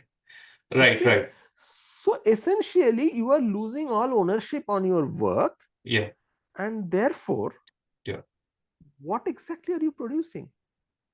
So if I am to be honest, like if I would be like a 18-year-old right now, going to college or be in a college, I'll pee on my bed, at nights. I would be that scared. Literally, I'm not scaremongering, but the kind of personality I am, I would be really scared. Like, what exactly is for me? What should I do now to make sure that I am relevant, for something? Or at least I would, I think it's a good way to define the problem. What can I do which fulfills me as well as the society or somebody is willing to pay? Exactly, That's the problem exactly. now to you find for a you person. cannot really make every single job just for the economic aspect of it. Yes. Okay, if you are Yeah. doing it, if you are able to boil down every job just for the economic aspect of it, then actually it is much better to get it done through some robot or some AI. Yeah. But jobs also have a human angle. Yeah. Jobs also give us a purpose in life. Purpose. Yeah. Yeah. And if that purpose is lost, Yeah. then at a societal level, Yes. you have an epidemic of mental health issues, which will And make the current epidemic of mental health issues look like child's play. child's play. And also, the side effects like violence and disruption and Oh, number of yeah, things. when mental health issues come, they will And manifest in all kinds of and stuff. and also we are forgetting, the most unemployment would be in the reproductive age, high testosterone population, It's, right? Yeah. well, I have a feeling that it will cut across the age. Yeah, but Okay. but but we also have like a huge population of Yes, who are you going to be affected. Yes, of I agree. defranchised young force. Yes. Exactly. See, that is the whole purpose. Whatever you do, Mhm. you cannot make the members of your society purposeless in life. Yeah. I think that's the I think that's the thing that continues civilization. I Yes, mean, right? I mean, that's a yes, very yes, yes, ingredient of civilization. yes. Yeah. As a group, if you have to live cohesively in a society, Yeah. then everybody needs to understand what their purpose is, and everybody Mm. needs to be, at least to some extent, happy about it. Mhm. Okay. Yeah. Otherwise, the whole thing, the whole structure falls apart. Right. And the other thing was we discount is the hope. Like for instance, in the US, we say the American dream, right? That I can be a millionaire, right? Most of us will not, but I can be a millionaire makes people put their head down and do the work, right? And find purpose, right? So with this kind of disruption, we are not just taking away the current agency and sense of achievement. We are also taking away that future discounting, which goes on with you with putting up with things, right? Yes, yes. You are not only taking away the present, you are also taking away the future. The future, yeah, Yes, right, absolutely, yes. And for me, that is where AI is really disruptive. yeah. Okay, and that is the part where we have to think about it as a society. But the This thing, is I mean, it's very easy to say thing like we say that, about the society. But two things happen. One, a lot of times who ends up thinking, for us, we don't like it because a bunch of people might get together and might think for us in ways that might not align with, us in general. The second thing is that who takes the initiative to think? look, Yeah, we like it or not, a huge number of things that are happened in the society are dictated by the economics. yeah, And in the context of the economics, obviously it is people who are going to be benefited by it. yeah. They are the ones who do the thinking. Okay. Mm, mhm, And see, there is one more thing that you have to realize. This is something that I read in the interview of a very prominent AI researcher. I forget the name. mm, Feng something, some professor of Chinese origin, but she is in the US.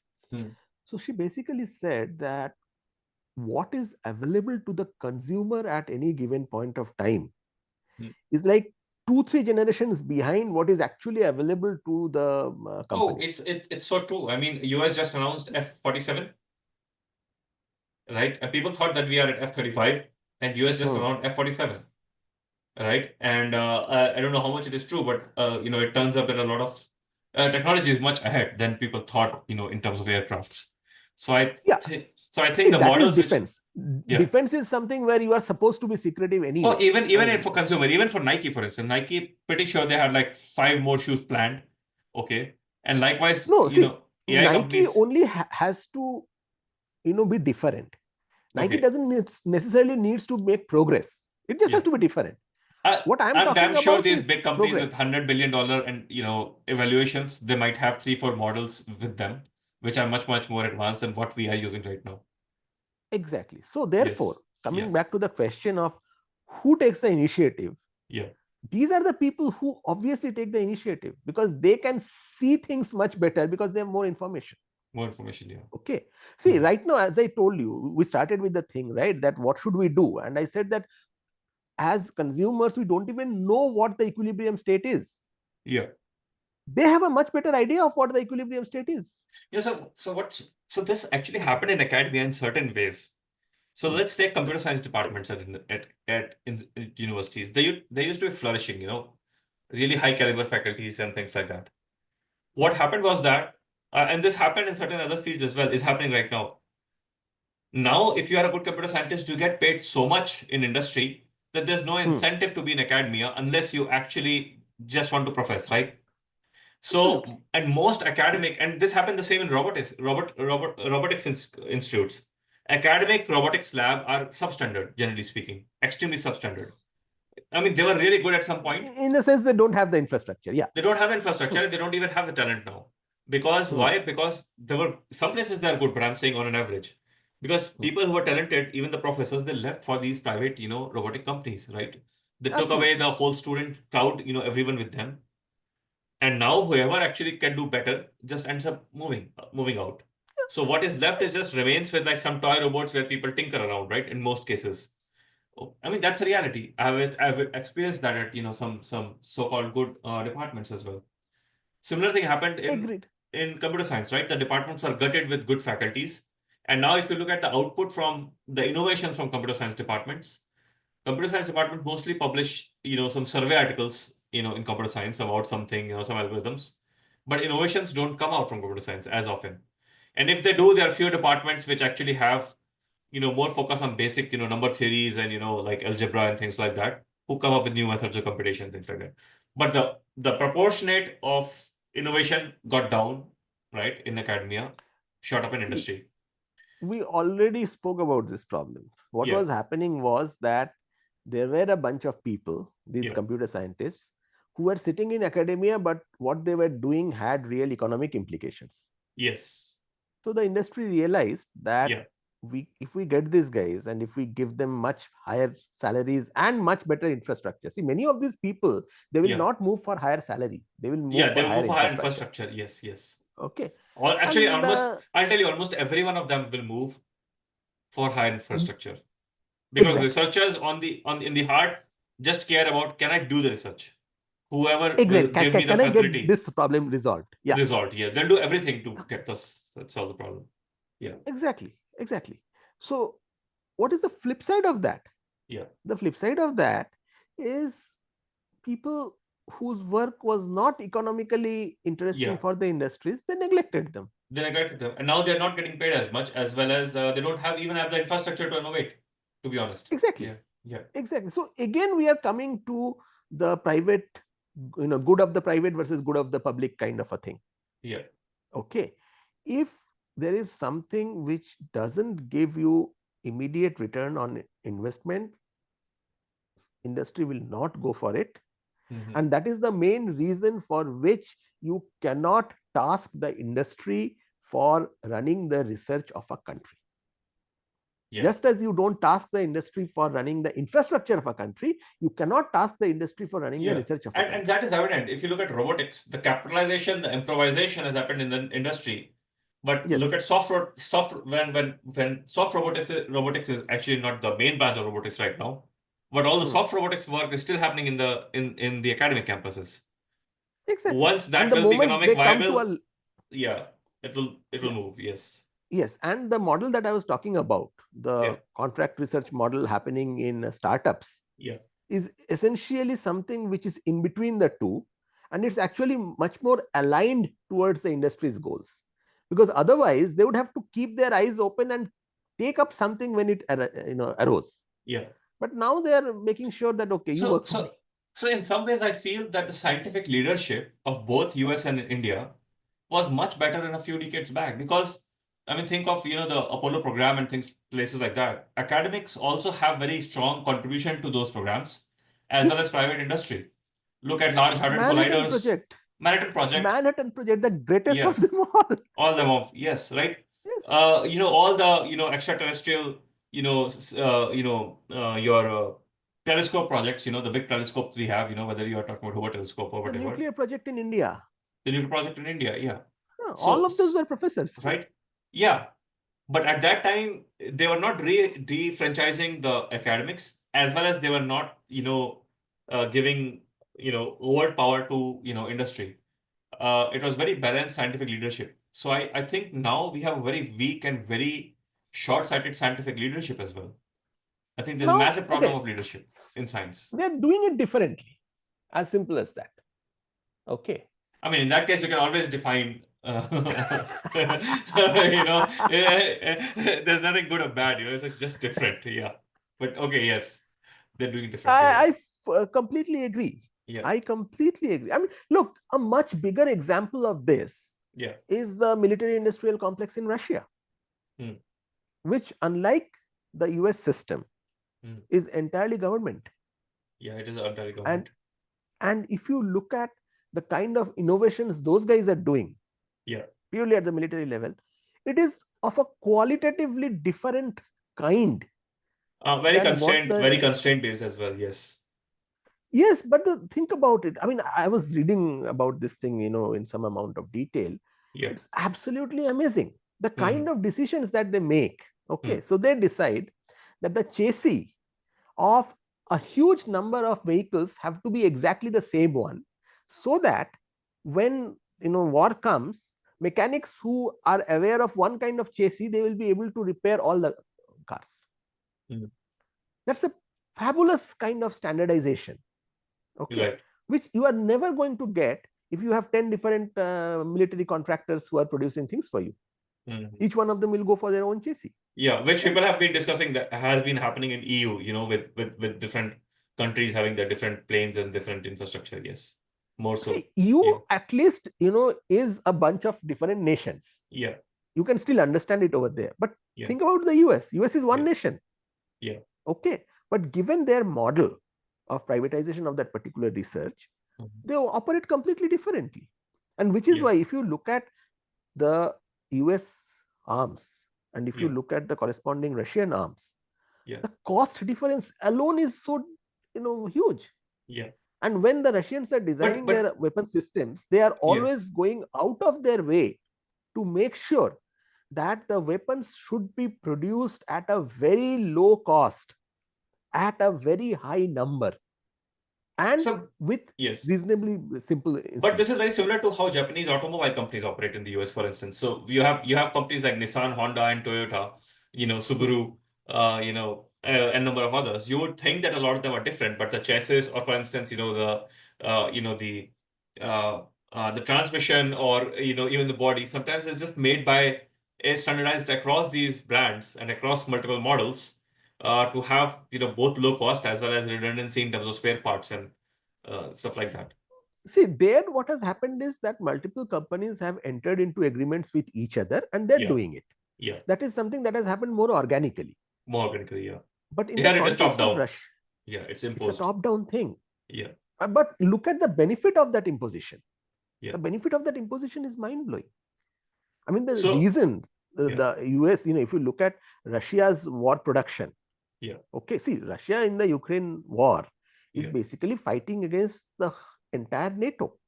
yeah. It's fighting against the US and it is fighting against at least 20 different countries. Hmm. Okay, and these countries have actually ended up taking stockpiles of other countries to Yeah, resupply Ukraine. So it's basically almost fighting half the world's inventory, yeah, and single-handedly, in yeah. the face of all those crushing sanctions that were imposed on them, in spite of those, it is able to produce these things at a So, level at which nobody yeah, has ever produced. So that tells you that the benefit of yeah, that foresight, that when the war will happen, yeah, okay, when push will come to shove, will mass produce it. And they yes. have shown that it can be done. US is nowhere in terms of matching that production. And how does it relate to academic versus private, when it comes to scientific leadership? And Because yeah, that decision yeah. was a decision that was taken by the Russians as a society. As a society, Okay. yeah, before the war. Yes, Yeah, that exactly. The decision was not taken after the Ukraine war was started. The yeah. decision was taken long, We long back. So we cannot take the decision once the AI basically already, kind of dismantles and uh, the infrastructure we have. Yeah, No, that's not the point. That's yeah, not the point about when we take the decision. yeah. The But how? point But is that the decision society has to be has, taken by the society. by the society. Yeah, Okay. yeah, yeah. Exactly. And once you take the decision, see, US took Huh. one decision. Yeah, Okay. Now, because of that, they have a huge number of companies, because yeah, of which certain innovations have happened better in the US. yeah, Okay. Many people will argue that in many ways, the American arms are better than the Russian arms. yeah, But at the same time, because the Russians took a different set of decisions, yeah, they reached a different, yeah. model. Right, right, And their right. model, in the context of the current Ukrainian war, Yeah, is is working actually better. paying massive dividends. Hmm. The US model is, paying Yeah. So costs. for sustained war efforts, you need like constant supply. Constant supply Not, as well as, and if you want a constant supply, yeah, you who need it will do cheaper. it better? The one who does And it you need it cheaper. cheap. Yeah. Yeah, no, but who will do it better? Will it be done better by a bunch of private players, or will it be done better by a government player? By a government player, yeah, of course. Exactly. That is part Yeah. one. And Hmm. the part two is the design principles. Okay, Yeah. so this is what I was reading. So actually, it is fascinating read. I know you are interested in lots of things. I'll heavily recommend that you read the design principles of Russian weapon systems. Brilliant. Hmm. Okay, Okay, to it be has honest, these.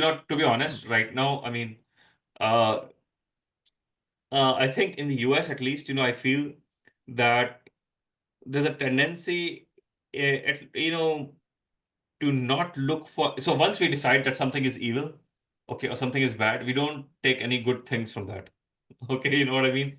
So it is a little controversial, like this whole topic in general, when it comes to Russia. It's like, I mean, like for instance, like I prepared for ITJ, right?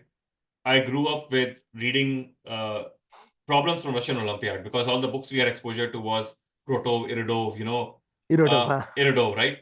Likewise, Yeah. especially in physics and chemistry, right?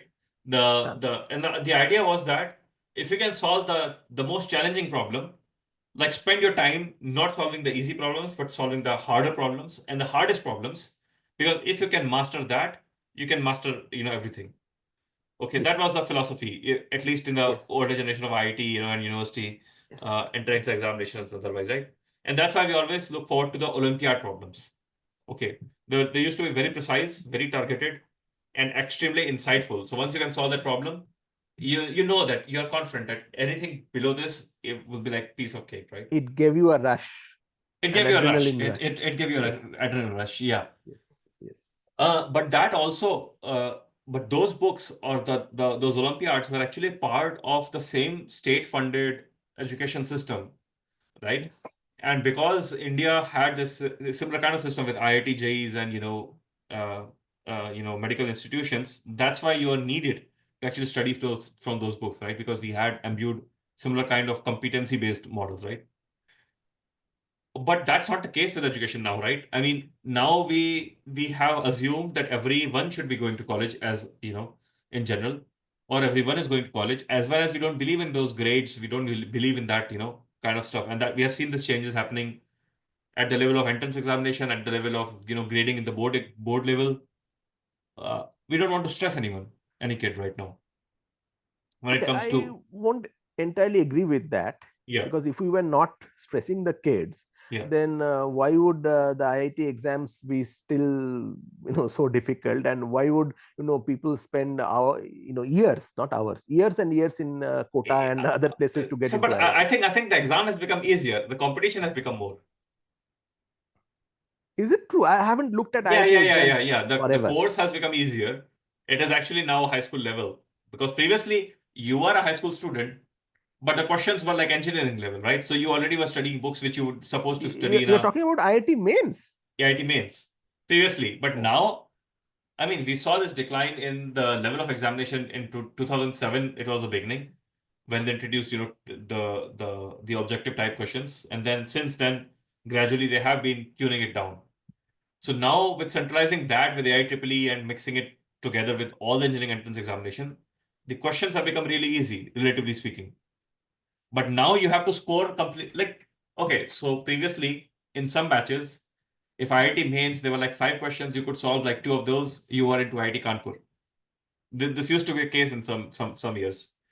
Now you have to score really, really high, to be able to actually get an IIT, because everyone is scoring so high. So so so there's kind of a gradeflation, in some ways. Okay, in those exams. I'm not entirely aware of this, because Yeah, I have, for example, seen programs on YouTube which are yeah, comparing, say, Gaokao questions with Gaokao is the Chinese thing.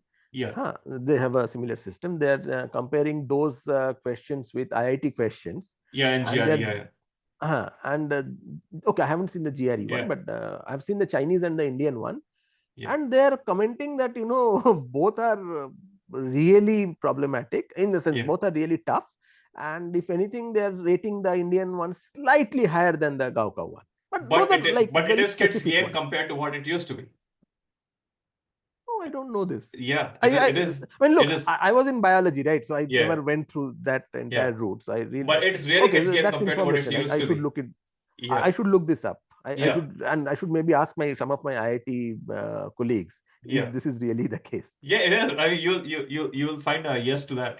So the thing is Wow. that, so what I'm trying to say is that, uh, so over the time we de-emphasized education to not we went more inclusive in education in general. Okay, over time, more people were going to school, right, than ever before, as well as we had the idea that now, oh, for instance, India, which never used to value history and philosophy and things like that as much as West used to, now we have in the last decade colleges where people are paying a lot of money just to study those subjects, which people did not used to before, right? Not as many, but still, there's an uptake in that trend, right?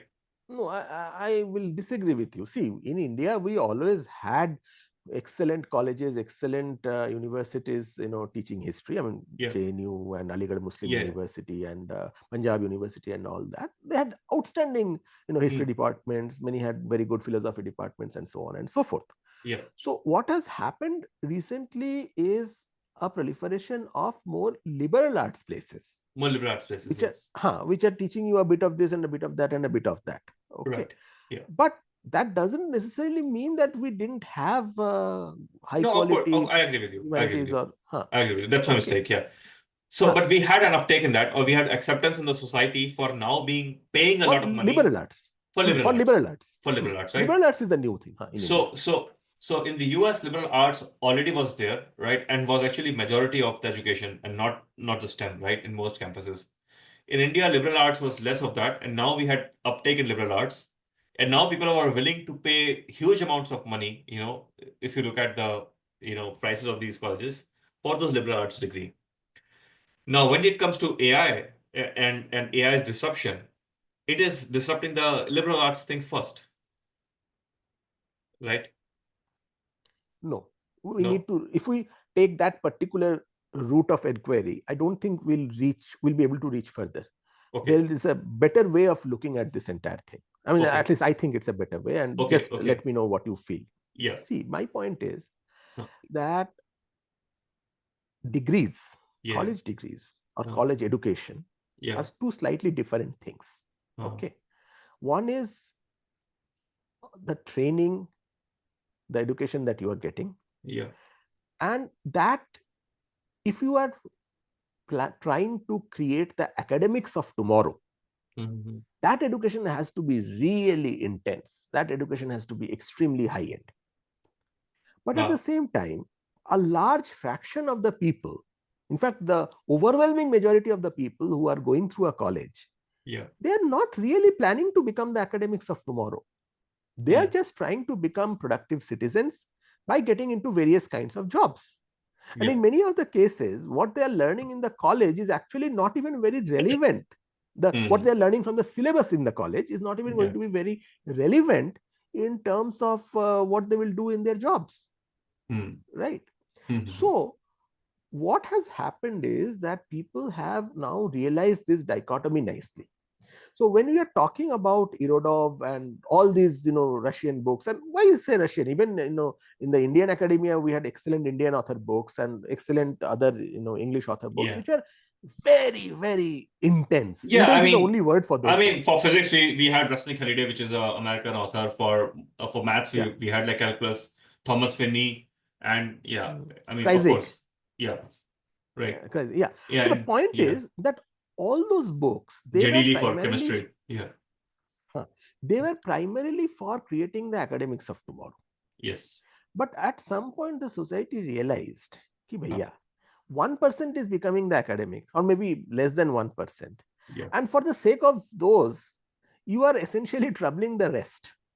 yeah. That's what So we were the doing. Yes, so the rest of the people uh, who are not going to become academics, yeah. for them, having a liberal arts education is not such a bad idea. No, it's a good idea. Of course, it's a good idea. Exactly. You get Yeah, an overall exposure to everything. yeah. Of course, Okay. it's a good You idea. Yeah, and that's the reason we precisely. have more of that compared to STEM. Exactly. See, Yeah, I think the old Indian system yeah, where you had honors and where you had pass. mm, Okay. Honors was where you take one subject and you really get into it. mm, Zoology honors, physics honors, chemistry honors, whatever. mm, And pass was where you took 4 or 5 subjects and you got some reasonable grounding in everything, but it was nowhere as intense as the honors. Okay. I mm. think that system was a very good system, and that was the precursor of the liberal arts system. The liberal arts system essentially takes the pass course and makes it even more diverse. That's all. Yeah, Okay. And I think that given that for different purposes, or mm, rather different reasons, in this country, I'm talking India here, in India, you have to have a graduate degree for certain kinds of jobs. You yeah, have to have a master's degree for certain other kinds of jobs, and you yeah. have to have, so basically the requirement of that degree Mm, has become important. mhm. Okay. Now, first of all, I think one should really ask the question whether it is really the case. I mean, do you Yeah, really need a BSc degree to become a bus conductor? I think no. no, no, Under no circumstances. Okay. yeah. But due to population pressure and other things, that is being used more as an exclusionary criteria than an inclusion criteria. Yeah, if even in the US, now, uh, almost you cannot get any good job, with an undergraduate degree in liberal arts. It's very hard to find. Uh, and now because so many people have degrees, right? They call it degreeflation, right? That now you would have applicants with even with PhDs for something which doesn't not even need a bachelor's degree. Uh, Exactly, but exactly. now the employer will choose, of course, the most qualified or the one who think that they can pay the least, but at least on paper they are That better. is right now.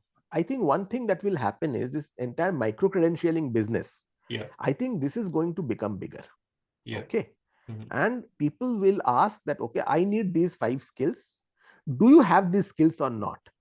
And if you Yeah. have these skills and you can demonstrate it to me during the interview, you are in. So I this is don't care what what your degree is. Dr. Hudson mentioned in the last Yes, yeah, I'm podcast. picking it. Yeah, correct, Right, correct. right. So which means that now, if you know that the employers are looking for these 5 micro credentials, you want colleges which can just give you those micro credentials. Then you don't need the colleges, right? See, again, very Huh. interestingly, we are Yeah. actually going back to the original German system from where this entire thing comes.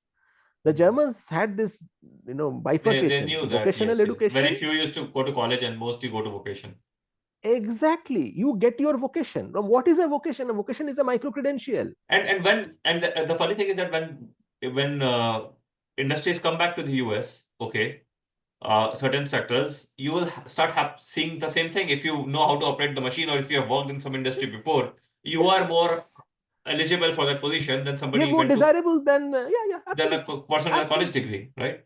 Yes, yes, yes, So yes. you think what we saw was an effect of deindustrialization, at least in the US, a temporary effect, and I think industrialization will so. change the labor force. Yes, absolutely, yes. Hmm. Because see, again, you didn't Yeah, have much industries over there.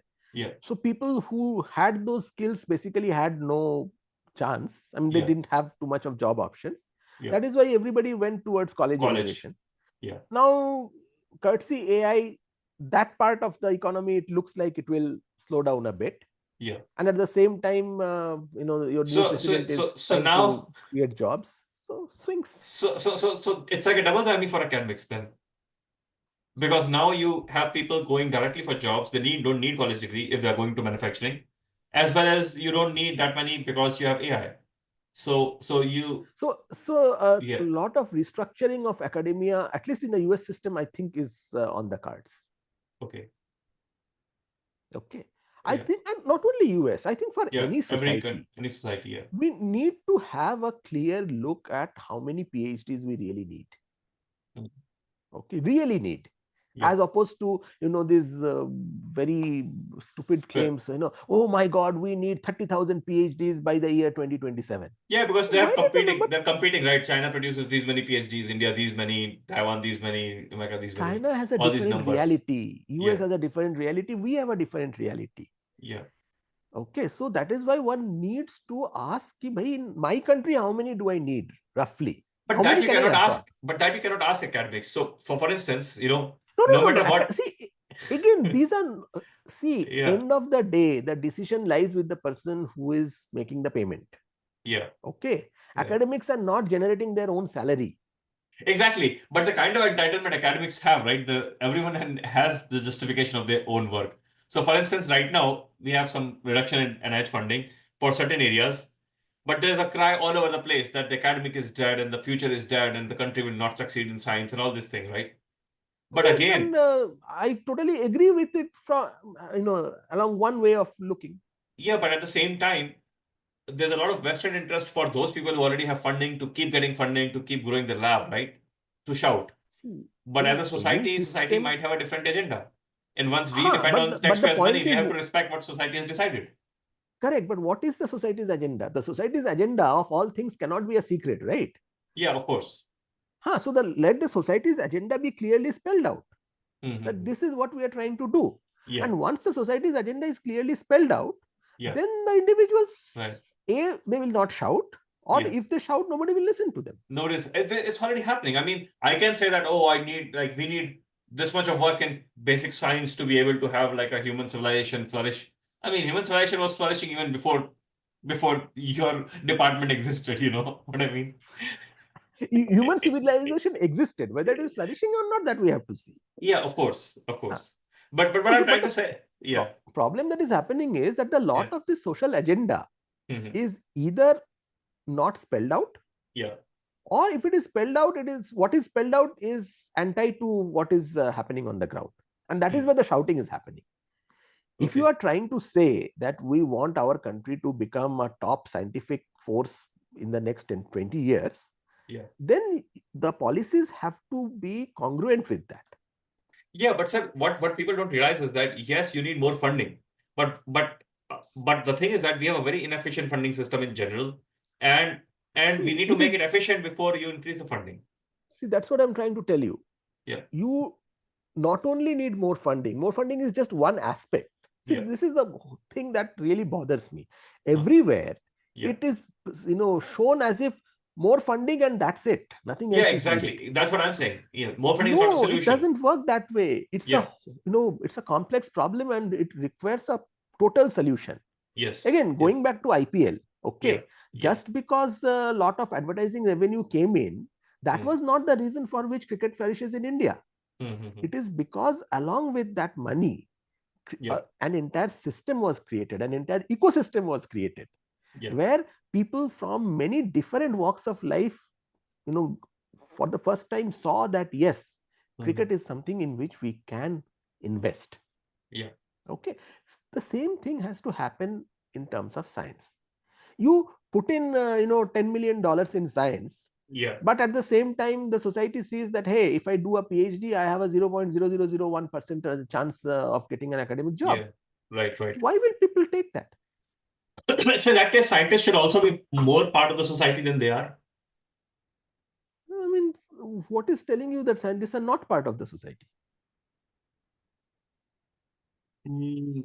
I mean, So we get our food from why do you think there's a divide between public perception of science and science? Other than politicization, or within academia a little bit. Like, why do you think? Why? Because people reap the benefits of science all the time. Okay, Yes. let's discount, a little bit of shitty science, some scientist politicians or partisan scientists, but as a whole, we all benefit from scientific, establishment, right? Why do you think generally the support for science is so little, generally speaking, and less willingness to fund more of it or uh, to support it in general? See, there are always narratives Yeah. that go around in a society. Mhm. Okay, and that narrative is supplemented by what people are observing with their own eyes. Mm. Okay, Mm. now suppose people are observing with their own eyes that the number of scientists in the society is going down. Mm. Right. Mm. Therefore, what are they going to think? That is not something that is a viable career option. Mm. Therefore, irrespective of whether they think good or bad about science, they will not want to get into science. So that is one part of the answer. People's Yeah. engagement with the science. Yeah, which is happening, which is already happening. And when they see what payment you get, what kind of life you have, balance and things like that. Yes. Yeah. The other part is related to what kind of respect is being given to science. Mhm. Okay. See, end of the day, whatever the narrative that is going around, if that narrative is positive, Yeah. if people are constantly being told. So, for example, Mhm. at one point, having a scientific, worldview, Mhm. scientific thinking was supposed to be one of the major goals of our society. It was It's used to explicitly be. written. Yes, It yes, used to yes. be. Yes, I agree with that. Yeah. To be able to That think is completely. rationally. Yes. Exactly. Yeah. It was a stated goal. The Yeah. government used to talk about it. In fact, the whole Enlightenment era, the Renaissance, the Western I forget civilization. Renaissance era. I am Yeah. talking about our country and many other countries where Yeah. these were told. Yeah. Okay, Renaissance was long back. I'm Yeah. talking last 50 to 100 years. Yes, yes, yes, yes. That entire thing has disappeared. Yeah, it has disappeared. Yeah. Okay, right now the entire focus is on how I am feeling, how the individual is feeling. Yeah, yeah, yeah. Okay, It's my feelings, my truth. versus your feelings. You're Exactly. feeling your My truth. feeling, my truth. Exactly. Yeah. My feeling, my truth. You're feeling your truth. Yeah. Now, science by its very definition Yeah. is anti this. Science says neither your feeling matters, not my feeling matters. There is an objective piece that needs to be, gotten to. And Right. once we have the evidence, Yeah. it doesn't matter what your position was, what doesn't matter what my position is. Both Yeah. of us have to respect the evidence. Yeah. That entire thing is going away. And this Yeah. is Both, happening both, across the board in all the and countries. yeah, it's happening across the board from all countries, both from the both in political and civil discourse, as well as within academia. Like you have so many theories now which are unfalsifiable within scientists keep getting funding to Yes, propagate their own nonsense without yes. ever testing falsifiability. Which is precisely why I told you that Yeah. nobody should say that science is away from the society. We are not. Yeah. We are showing many of the trends that exist outside. Yeah. Right. Right. Right. Okay, in an That's ideal true. world, these things should not have come And into and science, and, but they and the have. funny thing is we conflate technological progress with scientific progress.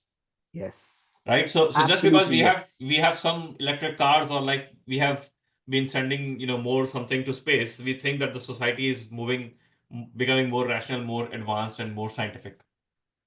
Right? That's not the case. That's not the case here. Yeah. So, and yeah, and AI coming into this whole mix Yeah. is potentially a very, very disruptive force. But now with AI, if you have your model and it learns from you, right? It also learns who you are over time, right? It reflects on you once you start using it. The much bigger problem is Yeah. that if you are getting all your brain work done by AI, Yeah. then whoever controls the AI also controls your brain. As well as AI knows you, so AI can affirm your, like, it can tell you, yeah, it can reflect your truth to yourself. You know what I mean? Yes, I mean, yeah, I fully agree. It all depends on Yeah. what kind of model you have and how much learning capacity you have given to that model. Yeah. Those are all tunable parameters, right? So I ask AI, like I've written this paragraph, for instance, heavily criticize it, right? It gives me some criticism. And then I say, like, I think I've written this nice, I think it can be sent to some high impact, something. It says, oh yeah, amazing. This is, it does it. It basically rhymes with what you ask it. That is true. I mean, that's what the Anthropic people showed, right? Huh. The main thing that the AI is trying to do is it's always trying to please you. Yes, yes, yes, yes. It's I'm seeing more of this lately, by the way. It's trying to please you. Yes, but Yeah. okay, I don't understand how AI works, but I Yeah. assume that this is something that can be tuned. So, for Huh. example, when Grok was going full, abusive, Yeah. Grok was doing exactly the opposite. Huh. So, which is why I think this is something that is tunable. You Hmm. basically, this is something Of that, course, everything is tunable. Everything is tunable there. yeah. But what I'm more worried about is the Oh, fact yeah. that if we are outsourcing our thinking to our brain processes to AI, Yeah. then essentially whoever controls the AI Yeah. So, controls everything. there's an I old mean, saying that, I go to the website. I know I go to my AI and I ask, okay, who should I AI tell me who should I vote yeah, for in this particular election? yeah, Okay, and the AI says vote for this party, and I yeah, go and I vote for that party. right. That's so true. I mean, so there used to be a saying that, we are basically a product of five people we spend most time with. Now it will be like you are product of, the two AI models you use spend Show most me time your with. AI and I'll tell you who you are. Yes, yes. Show me your AI. Yes. I mean, somebody posted on LinkedIn or something, or maybe X, that very soon when people will commit crime, their AI scripts would be subpoenaed, So the letter will go to Anthropic. I want the chat history, the AI search for this person. Absolutely, yes. I Yeah, mean, right now, how is it any different yeah, from the letter going to Apple or whatever, any mobile ah, manufacturer saying, give me the entire call history of this guy and give me the yes, entire search history of this guy? It's exactly the same. yeah, So that I don't think is even yeah. something in the future. That future is already here. Already here. Right. It's very interesting. So, sir, you had a discussion yesterday with students, right? Hmm. So what was that about? Pretty much these issues. So I was asking them in what ways they are using AI, and they gave me some information on that. But And then, are they getting trouble right now? yes, they are. Okay. There is this existential problem that we discussed. Yeah. This existential problem is very much being felt by the students. Okay. At least the subset of 20, 25 people whom I met, Yeah. they definitely were. Which is nice to know. That means our students are thinking. That's what I was trying to say, that means the students are thinking. Because anyone who is not anxious about it is not thinking or is not aware of what's going on. Yeah. No, but that way, see, that way I always have faith, on the students. Yeah. By and large, there will always be a subset which will be thinking. But sir, these are some of the selected students out of millions of people, right, of their age, of tens of millions of people of their age. So what about those tens of millions who are actually not thinking right now, or who don't have access to that thinking? See, whether we like it or not, a large fraction of the population is just too busy to think. They're busy with life. You can't do anything about it. Right. Incidentally, that is why you need academics. The academics are the people who are supposed to look around and who are supposed to do a lot of the thinking and then share those thoughts with people. Yeah. Okay. So that then they can form their own opinion based on their own. Yeah, like we are here today, experience. for the same reason. Yeah. We can see. I am here today because I love talking to you. That's about it. Yeah. But yeah, some people can probably think about these issues and probably say, okay, I think there is a point over there, or they might come to the conclusion, this is not for me. This doesn't bother me at all. So all that part is fine. Yeah. So see, I have a feeling that more people think than we know that they're thinking. Lots of people think, but they don't necessarily express it. Lots of people think, but they don't necessarily take it to some kind of a conclusion. By the way, thinking is also a skill which we don't as much acknowledge. Yeah. Oh, thinking is an enormous skill. Yeah. And to a large extent, a learned skill. It's a learned skill, yeah. Yes. Generally, not everyone thinks the same way because we are not trained or we don't have the opportunity to think those ways.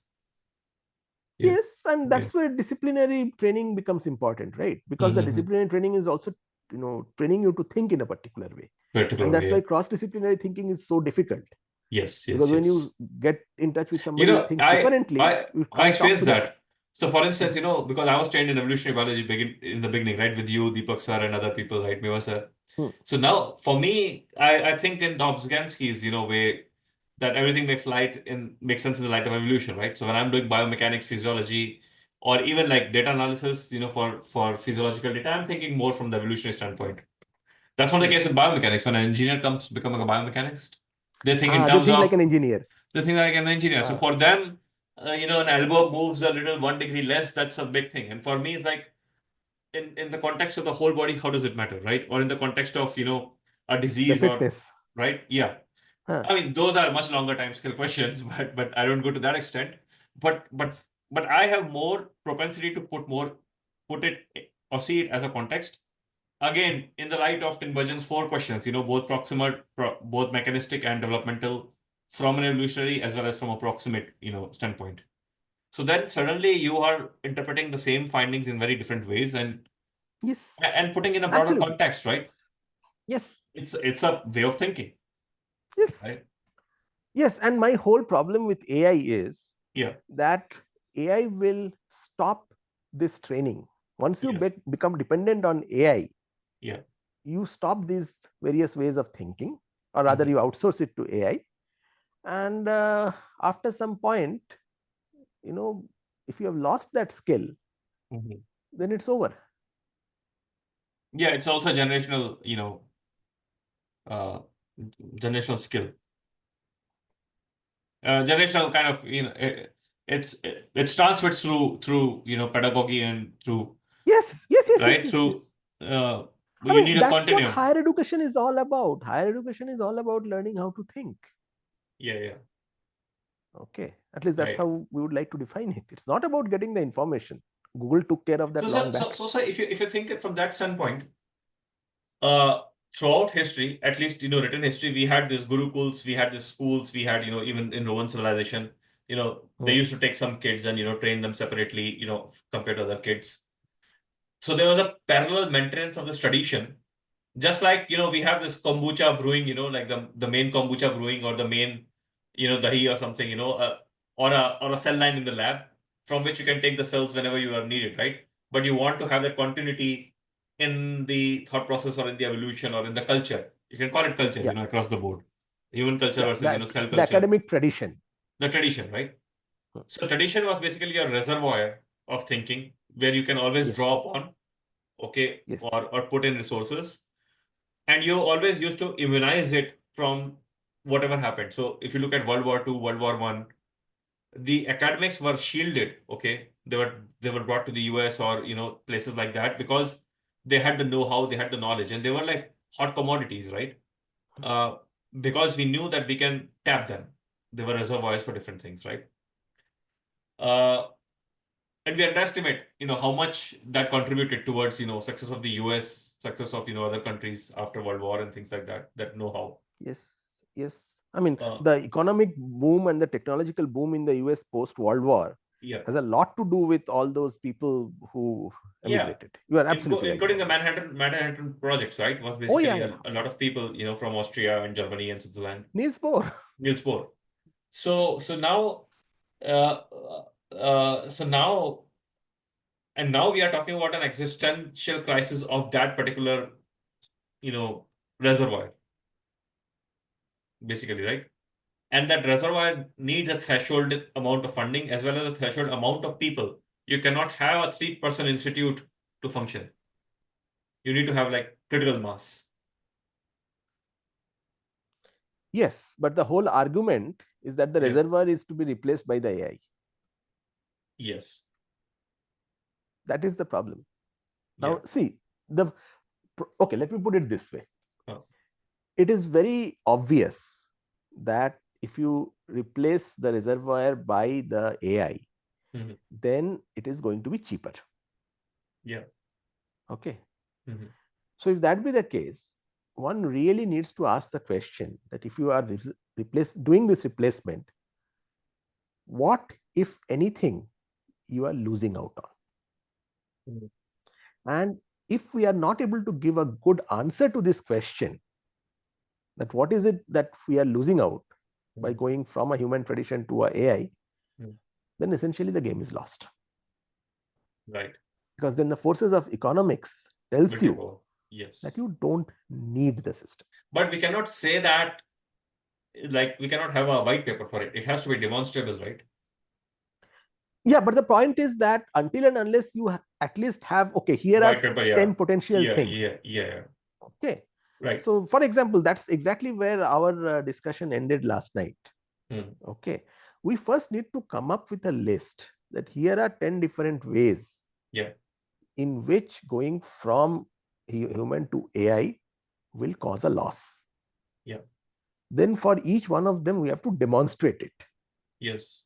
And only when that demonstration comes, only then the society will say, aha, now let us see whatever we are losing out, is Mhm. it worth losing or not? Yes. Okay. And that is something that we have to do. If we don't do it, or if we Yeah. are unable to do it, whichever way, Right. then the It's a onus matter is of on time. us. And it's a Yeah, matter of time. then it's a matter of time. Absolutely. Yeah. It's a matter of time. I mean, we already have dwindling, undergraduate enrollments, not so much right at top institutions like ISA, but generally speaking, okay, we have reduction in, young population. We have more vocational training coming. We have more ways of making money in a gig economy than to go to college, especially when the college degree is not paying you after that. So those kind of pressures. We have less resources in general from the states, from the federal government, in everywhere for institutions. And we also are seeing inflation. We are on top of all of that. Inflation is a way of life that's everywhere. Yeah, but I'm saying, I mean, the resources don't catch up with inflation, okay, to sustain, those uh, these places. So pressure is back from all the sides for the existence. That's what I'm saying. Yes. Yeah.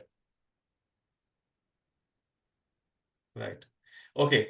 So, and who do you think should be the stakeholder in making these white papers? Like, let's say to begin with, Everybody whose job is in question, including students. of course, of course. Yeah. I mean, again, that is another thing that we discussed yesterday, Yeah. because the students were making the point that whose responsibility is it? Is it the institutes or is it ours? I said that, Yeah. look, institute will obviously look into it.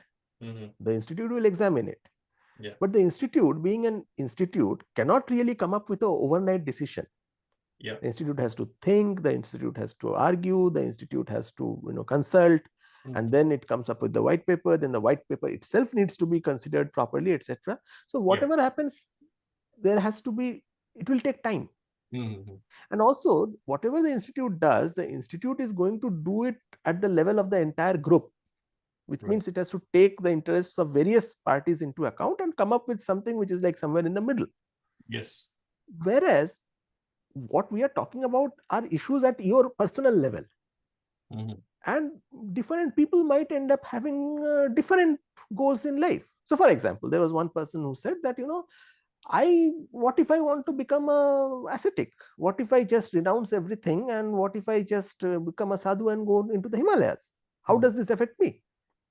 And I said it doesn't, because at that point you have gone out of the society. Yeah. And if you have gone out of the society, then what AI does to the society is none of your concern. Yeah. You go and be happy in the Himalayas. But this debate is for those guys who plan to remain in the society. Right. Okay.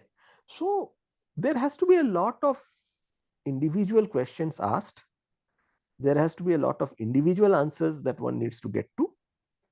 And after that, all those individual answers need to be kind of put in one place and see what is the commonality that is emerging.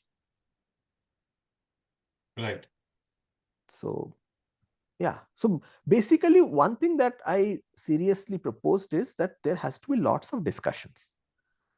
And these discussions should not be like, conference or anything. These are discussions that you have, sitting in the, over a cup of coffee, sitting in the ground, sitting in the amphitheater, wherever. Okay. And read a lot. So it transpired that many students were tracking this, but some students were not really tracking this. So I said, track. By all means, track. I mean, see see what the people are pressure saying. even for the students, right? So for instance, I never applied for a graduate program, as you know, while I was, with you at ICER. And I was willing to go and work with Meva sir. And for 2 years, I got paid like 8,000 rupees a month at that time, right? Which was still nothing even at that time, right? You couldn't find like a room for 5,000. But I was working because I just wanted to work, right? And things are not very expensive at that time, to be honest. And social media was not as prevalent, so I did not have that much of peer pressure, which right now is. But I knew that, once I decide to get a PhD program, I can apply and I can get in, because I have a good degree and will have some publication, things like that. Now that thing is gone because PhD programs are shrinking on an average. Yeah, in certain fields you might get, especially hardcore, NIH-based funding, but otherwise, departments are cutting down on PhD programs, in the US. I think in the US, same in India as well, right? Fundings are. India mein, I don't think major cuts have happened as of now. Yeah. But in India, we have a different problem. In many places, people are complaining that they are not getting high quality students. High quality, but that is the case across the board wherever I go, because people don't find it worth doing PhD anymore, on an average, with the kind of pay. Also the uncertainty, the immigration processes, and number of reasons, at least here. Yeah, US has that immigration angle added to it. Added to it, right? So, I mean, you uproot yourself, and then if you cannot even know where you will live, when you are in 30s, it's a lot of toll, actually. I realize now when I'm when you have gone through it. When I've gone through it. So uprooting is not very pleasant in the long run. It looks nice in the short run, but uprooting from your family and everything, it takes a lot of toll, which you realize what you have lost over time. Okay, so those kind of things. So yeah, so where I was coming was, like if I were right now, I would be like seeing, all that opportunities evaporating overnight. what was just assumed that it's just there. You just need to go and grab it because you have the credentials. Now it is evaporating overnight. Yeah, Right. that is true. That is absolutely true. And I think any time when economy comes under strain, Mhm. that's always going to happen, because the society basically has to reallocate its resources into other Mhm. things, which Yeah. is incidentally what is exactly happening in the US system. Mhm. The society has realized that the But amount of money available is low, yeah, reallocate. but it's so interesting that at one point we have a system where now we want to venture out, we or be an entrepreneur, right? Let's say you say that, okay, yeah, start a business. But in certain places, for instance, like in India, you can still put like a tailor of momos, let's say, or you can be like a LLB chai wala or a PhD vada pav wala, right? And you can, you have this trend right now. Yeah, we've seen those on YouTube. Huh? On YouTube, right? But for instance, in the US, you cannot sell a lemonade, okay, because of regulations or whatever reasons. You cannot have like a food truck, right? It needs that. So now we are living in a very highly regulated state in general, right? A very highly regulated state with no options of a career, right? No, so some of those regulations probably will have to change in the US So society. yeah, yeah. So I think massive deregulation would be the only way to be able to, flourish or find a vent out because, Yeah. you See, see where I'm coming at? when your population is under a lot of stress, Yeah, then you have to do something to at least reduce the stress along certain axes. Otherwise, there will yeah. be explosion. Right, Okay. right, right, right. So I am predicting that there will be major changes in at least some of those regulations in the Yeah. pretty near future. So because if sense of agency and ownership is going away in certain ways, you have as a society to bring back sense of agency in some other ways, to have like at least some sustainable sense of agency, for people to have. There is a fantastic short story Yeah. called The Good Work. Okay. Okay. The Good Work by, I forget the name, Theodore something. I forget the Mhm. surname of the author. Mhm. Okay. You can get the text of this on the internet. Yeah. Okay. Project Gutenberg, you can very easily get it. Mhm. I heavily recommend that story in this Okay. context, this sense of purpose. So basically, Mhm. it talks about a point in time Mhm. where, by and large, computers, I mean, it doesn't talk about computers, machines, etc., have taken over. There is enormous overpopulation, Mhm. but everybody gets food, standard Mhm. food, everybody gets a shelter. Yeah. But most people don't have a job. Yeah. Okay. So the government has come up with these schemes to give jobs to people.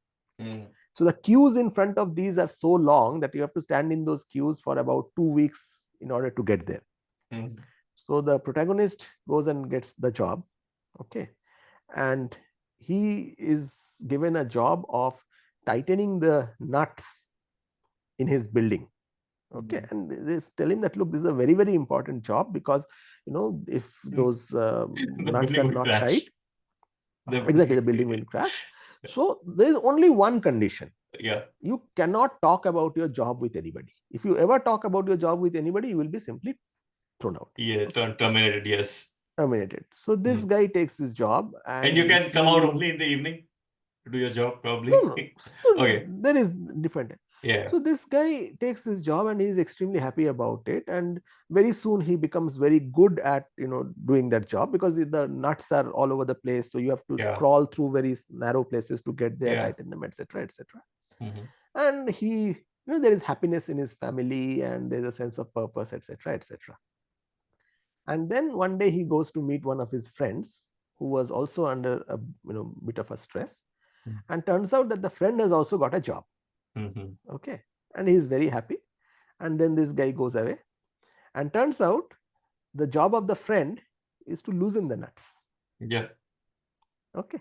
So you have one set of people who are tightening the nuts, you have another set of people But who but are but what would loosening be the funny nuts. was that the same person who would be very happy that now I'm established and now I'm thriving, tightening the nuts. As soon as the person gets to know that I'm tightening those nuts which are being loosened by the person in the daytime, your Then happiness the sense withers of away. purpose will, exactly, which is why Yes. Yeah. this insistence that Yeah. you cannot talk about your job to anyone.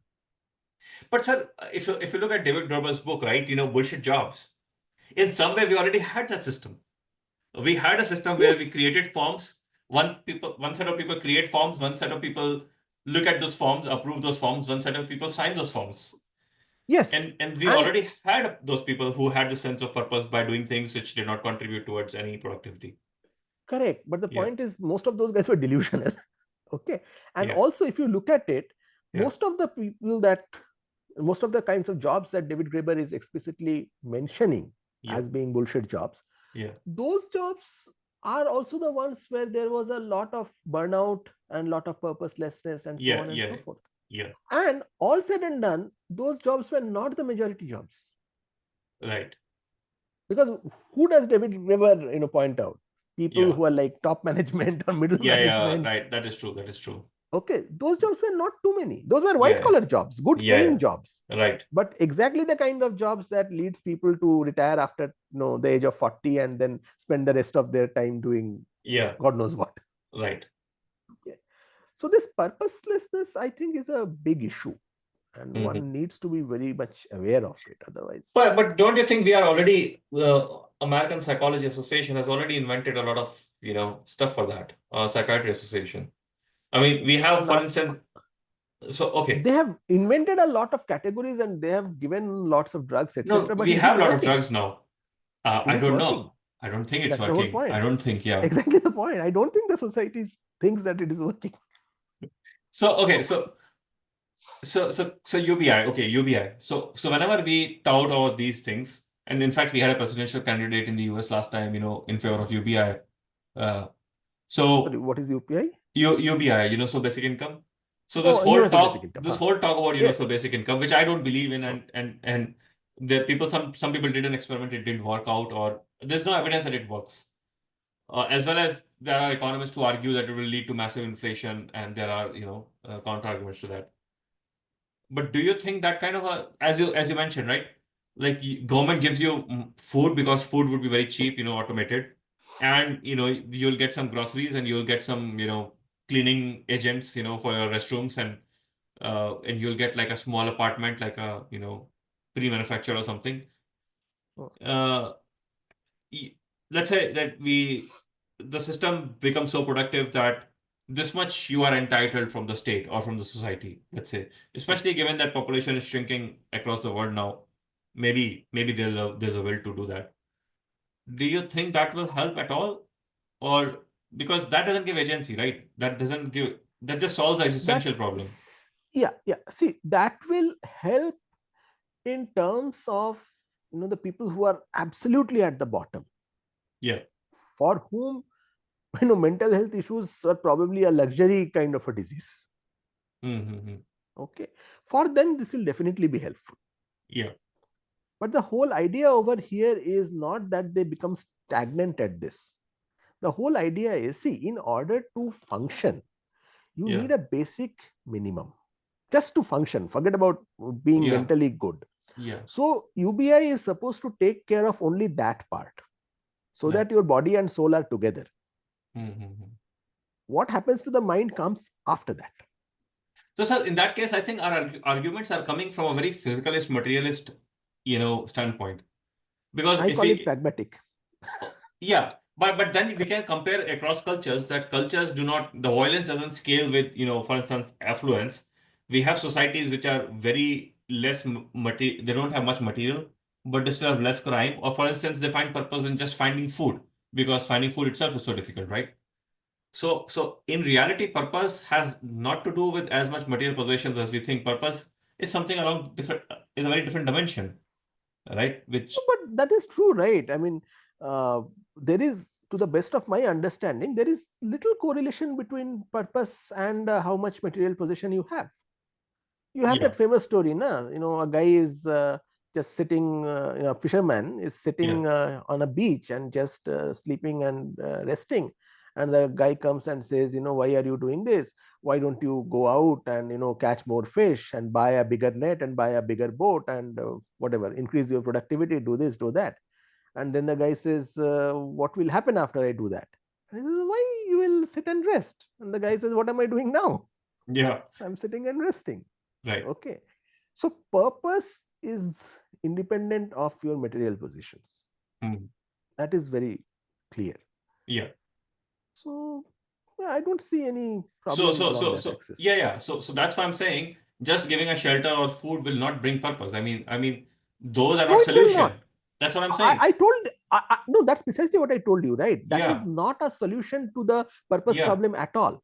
That is a Exactly. solution to the problem that there are a Yeah. large number of people Yeah. who are not even able to keep their body and soul together. They're Yeah. not Yeah. even able to Right. be Right. Right. alive. Right.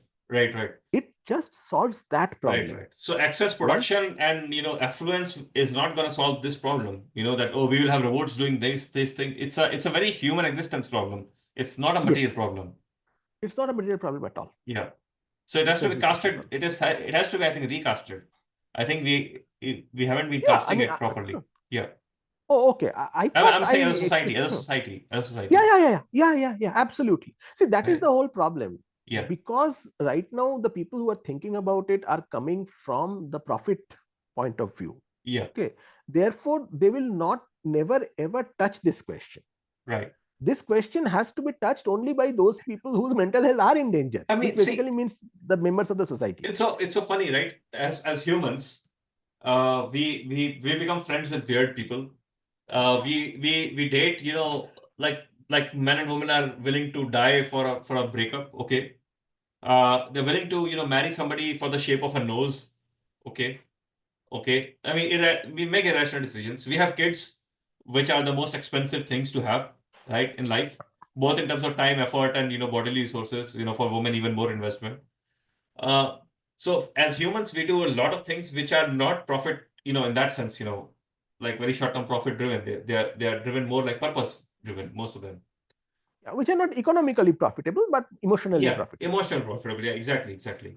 Not economically profitable. And now we are at a venture where everything is basically economically profitable, from the lens of economical Where profitability. everything is being seen through the lens of Of economic economics. profitability, yes. Yes. So Yes, the yes. entire AI thing cannot and should not be seen through the lens of economics. Yeah, There are other non-economical issues which are very, very crucial, yeah. and we better look at those. I mean, for example, look at social media, right? When social Mhm. media came in, it was supposed to be a solution for lonely people.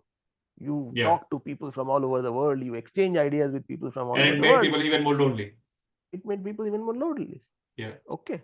So to the extent that right now so many people just want to do digital detoxing.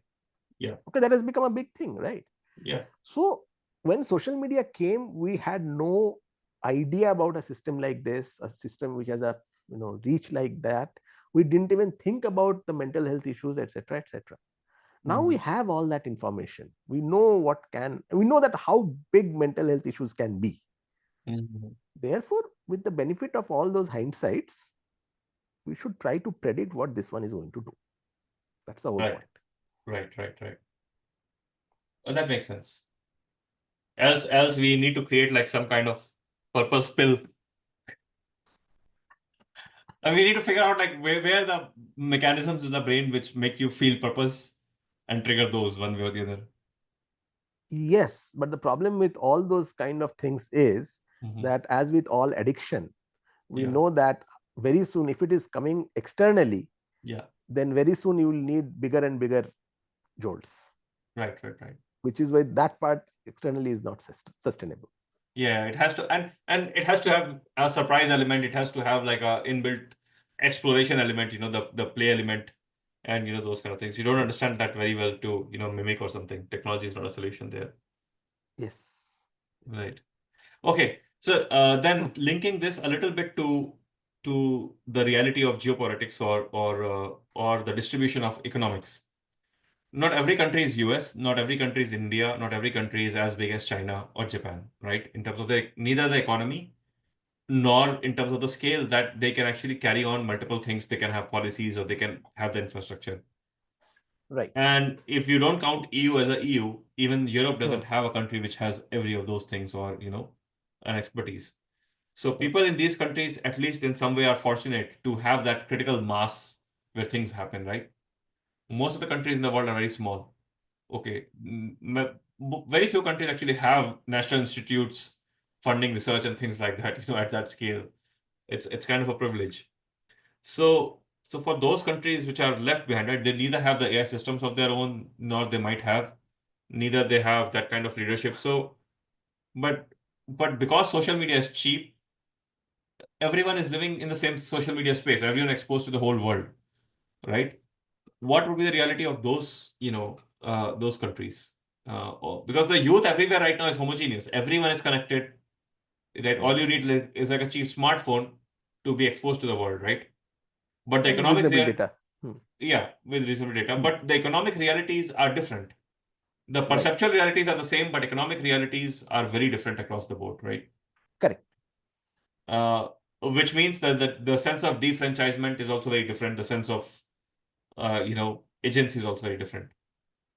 So where do you think that will go? That I'm not sure whether the sense of purpose that we talked about will be similar or different. Yeah. I have a feeling that that is more universal, that Okay. component. Okay. See, whether we like it or not, I think AI is here to stay. Yeah. Okay. Mhm. Particularly, for example, when it comes to defense, Mhm. I don't see us going back from AI, Yeah. Of because course not. a military system which is based on AI or SLM or LLM, whatever, is going to be operating at a very different level of efficiency altogether. No Mhm. doubt about that. Mhm. So, when we are talking about AI, a lot of stuff, or a lot of the time, we are implicitly thinking about LLMs. Yeah. But we also have these small models which are very targetedly trained for one purpose, and then used on very small chips or very small Yeah. systems, which can, let's say, fly on a drone or something. Yeah. Those kinds of things will be absolute game changers, Yeah. because they actually can bring many technologies to people at a very cheap rate. Yes. So I think many of these countries Mhm. should actually focus on those systems, and I also include India in this. Okay, this is Mhm. not to say that we should not focus on LLMs, we should, but at the same time, I think a lot of our effort should be guided towards using those small models for specific purposes that Mhm. solves the infrastructure issue in a very big way. Yeah, and infrastructure cost, recurring cost as well. Huh, Yeah. that's what, when I say issue, Yeah. that's exactly what I mean. Like in the Both US, the for instance, a lot of universities now have their own AI models on a LAN with access to all students. Correct. But So those yeah. guys are still doing LLMs. They're Right, of still course. giving Yeah, yeah. access to something like Llama or something, which, Yeah. the same model does poetry, and the same model, Yeah. writes your report and so on. Yeah. I'm talking about specific use models Right, right, right. which are not running on a cluster, which are Yeah. running, let's say, on your mobile or Yeah. something even smaller. Yeah. I think for countries who have less amount of resources, that is a very, very profitable way of going. Hmm. And that is also going to act like a massive equalizer in Mhm. many cases. Okay, your dependence on foreign technologies can Yeah. go down drastically. Yeah. And when it comes to using AI in education, Hmm. okay, for the kind of things that we are talking about, I think those problems are universal. Mhm. If students use AI in a very big way, Mhm. then certain mental faculties are just not going to evolve, period. Mhm. Yeah. Okay. uh, One of the things that people are saying is that AI can replace a teacher. Mhm. Okay. Certain aspects of a teacher's function and AI can function, Yeah. AI can fulfill. So, Yeah. for example, if the teacher's function is just to give answers to your questions, Yeah, it can. that is something that AI can do very well. Mhm. Okay. But then, so could Google. And Mhm. Google didn't really replace teachers, right? Because it's not merely about getting the information, it's also about getting the information in such a way that it enters into your head, it becomes a part of you, the Yeah. delivery, so to Yeah. speak. AI obviously is better than Google at the delivery part of it, but whether it will be as good as a human, we don't know. it might be better than worst teacher. It might not be as good as good teachers. So Huh. so That's probably a very so good characterization. right. So I think now whoever wants to stay relevant also needs to be good. Yes, that is Mm. always the case. Right. Yeah. See, uh, I'll tell you one thing over here. I Huh. mean, think about MOOCs, okay, Huh. massive open online courseware. When MOOCs came, Yeah. people thought that, okay, human teachers are gone. I Yeah. mean, But if that never happened actually. that didn't really happen, because Yeah. somewhere there was a value to learning from somebody who is in front of you Mhm. and is talking in a, let's say, an Indian accent or an African accent. I mean, in your accent. I never liked any of those courses, by the way. I found them unbearable. Yeah. Why? I learned, see, okay, I'll tell you, this is my fault. Okay, this is like my character flaw or property. I have to like a person first to be able to learn from them. So if you trace back to my undergraduate, right? I did not learn from people who are experts or who people who are like the best teachers. I learned from the people who I liked. Just replace the word like with connect. With Connect, yes, yes. I agree Okay, with you. Yes, and that yes. is where the culture specific things comes in. Yeah, Okay. yeah, See, right now, one of the uh, reasons for which you and I are able to converse for the last 3 hours yeah, is because we share a lot of metaphors. When right. I say IPL and when I say cricket, Yeah. that immediately triggers certain functions in your head. I, I think I have experienced this in my teaching here. So last 2 semesters, I didn't get great reviews actually, even though I Hmm. think I tried well. But I think there was something I was not putting effort, or I was new, or whatever it was, the cultural issue. There was a Hmm. disconnect between me and students. I think this semester, my students are learning more, at least. I have an intuition that they're learning much more and enjoying the class more because both I'm connecting with them, I'm feeling, and they're also connecting well. I can Yeah, feel that now with experience. and a lot of it is cultural. Lot of A it. lot of this culture, yes. Okay, the accent has to match, the body language Yeah, has to match, the humor yeah, has to match, the yeah, examples have to match, the values have to match. yes, Okay, yeah, and those things didn't really match in MOOCs. yeah, Okay, which yeah, is why my feeling is that MOOCs in certain subjects would be very good. For example, in mathematics, yeah, where what is being conveyed yeah. much of the time is devoid of any context. Mm-hmm. But as you go away from mathematics and let's say you go into biology and then you go into economics and then you go into social sciences and history, the relevance and the usefulness of MOOCs will go down. Go down, yeah. Yeah. So, but that is a problem that potentially AI can solve. Mm-hmm. AI can potentially bring out a professor who looks exactly like a certain nationality and speaks in that accent and cracks jokes of that kind, Oh, so etc., that thing etc. is also gone. Yeah, Yeah, right. I'm actually very eager to have access to this praxis thing that they are doing in conjunction with um, Claude, Anthropic. Okay, You where won't they're believe. creating. There's a website called OnlyFans, right? Hmm. Okay, where I've heard where of it. I've never been there. yeah. So I've never been as well, but the idea is that you have models basically who pose in that app and people pay for it, right? There was a PhD student who was making 3,000 or whatever the PhD stipend is, right? And she posted on LinkedIn, I guess, how in the first I think she makes the same kind of videos. It's just that with a little more um, what do you call it, exposure uh, in the app, and she made $250,000 in the first month. Okay, so OnlyFans has been very popular, especially among women lately, uh, and some of the models are making millions a year, like millions. Most of them, I think, live in LA or whatever. Okay, because people who get fame and money, they move to LA. I saw a post by an AI expert I follow today. Somebody has cracked a model for OnlyFans now, and they are predicting that by 2026, there'll be 1,000 to 1 ratio of AI to actually human models, Makes sense. right? Look, a AI model, you will be able to say, hey, I want a nose like that, superstar, and I want lips like that superstar, and I want eyebrows like that superstar, and da da da da Yeah, da.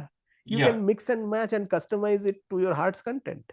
So, so, so, I mean, think of this. Like, so, so now if you are into the AI model, if you, let's say, if now you are planning to go to OnlyFans, you're too late for the game, right?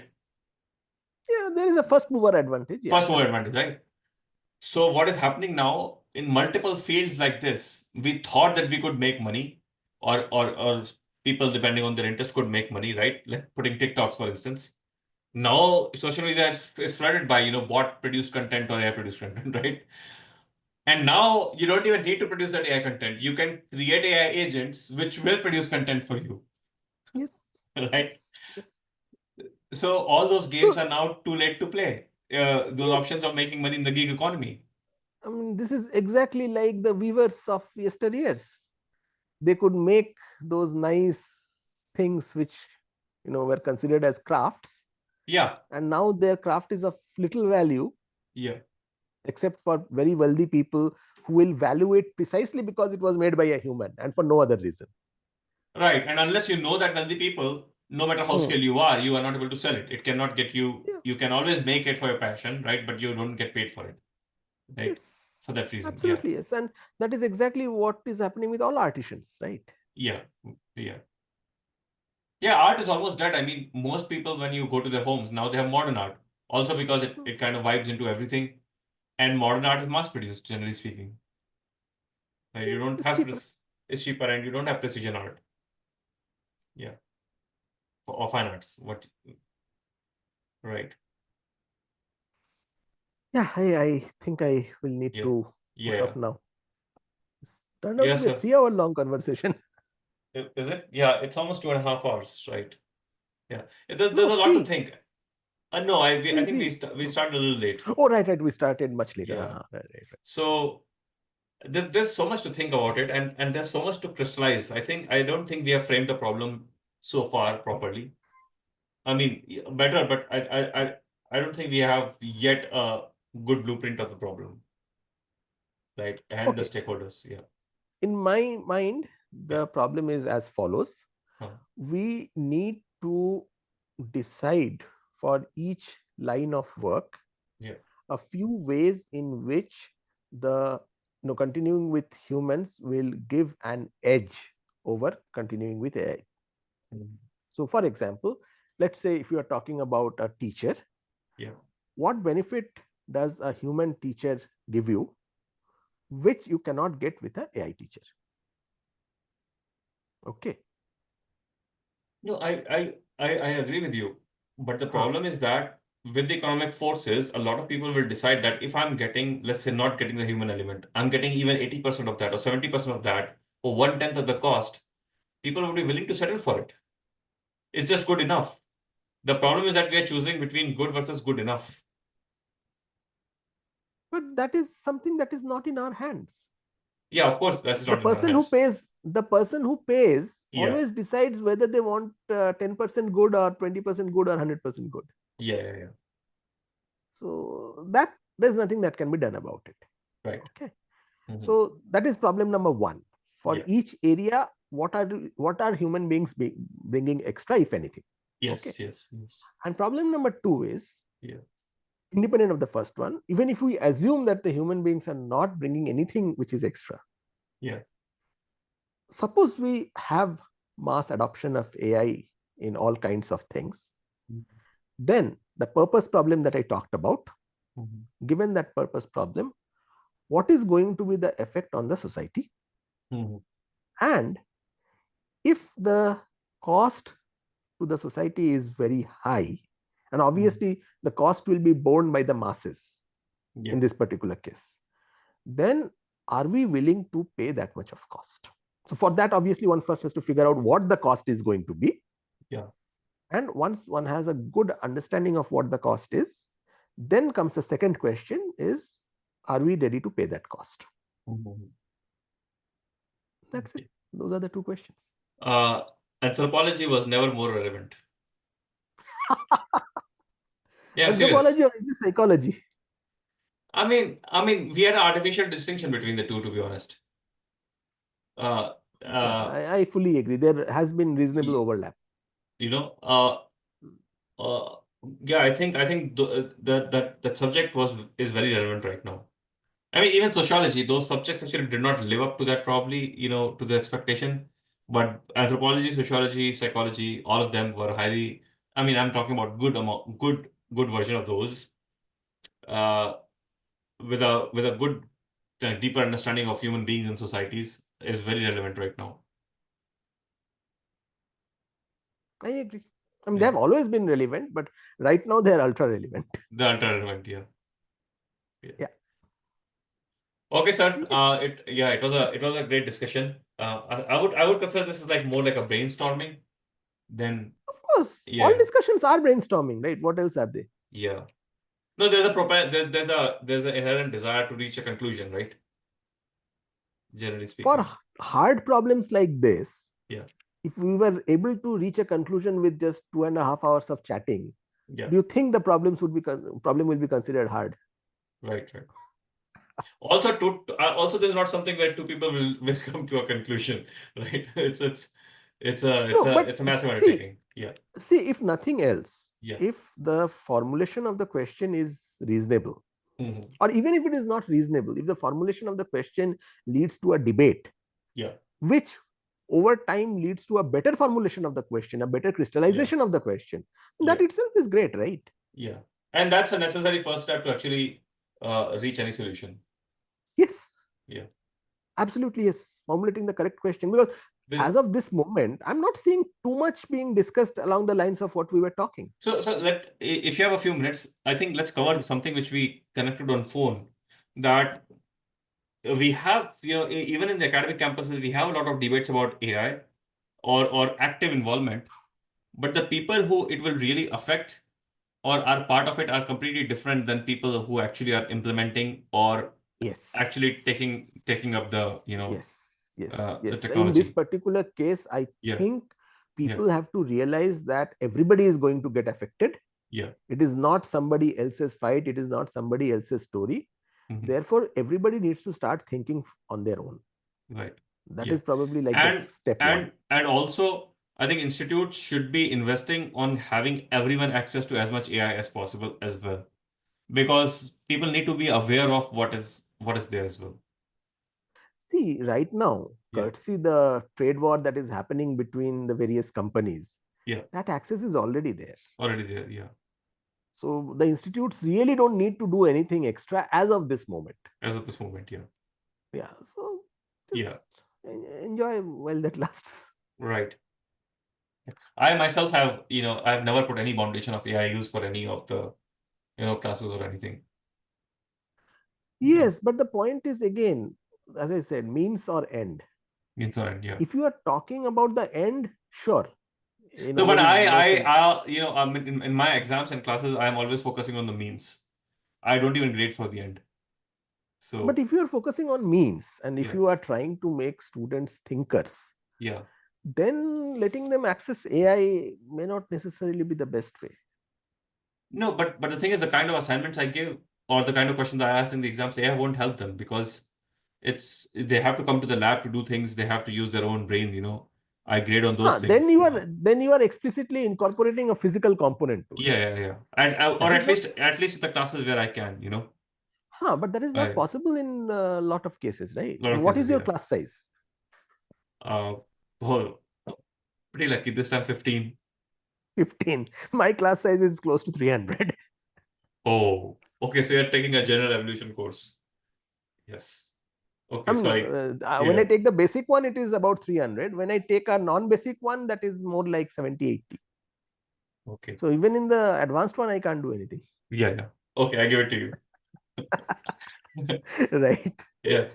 Okay, That's sir. a I huge think I difference. I think I Yeah, think I think I think we are close to the formulating the problem, and I think there's a scope of a decent white paper on this as well. I think so too. Yeah. I think so too. One needs to think about it closely, but I think there is sufficient, you know, points to think about. Let's put Yeah. it that way. Yeah. Okay, sir. Have Okay. a great day ahead. Yeah. Yeah. Yeah. You too. Yeah. Yeah. Chalo. Bye. Thanks a lot. It was a very Yeah. interesting conversation as usual. Yeah. Yeah. Bye. Bye.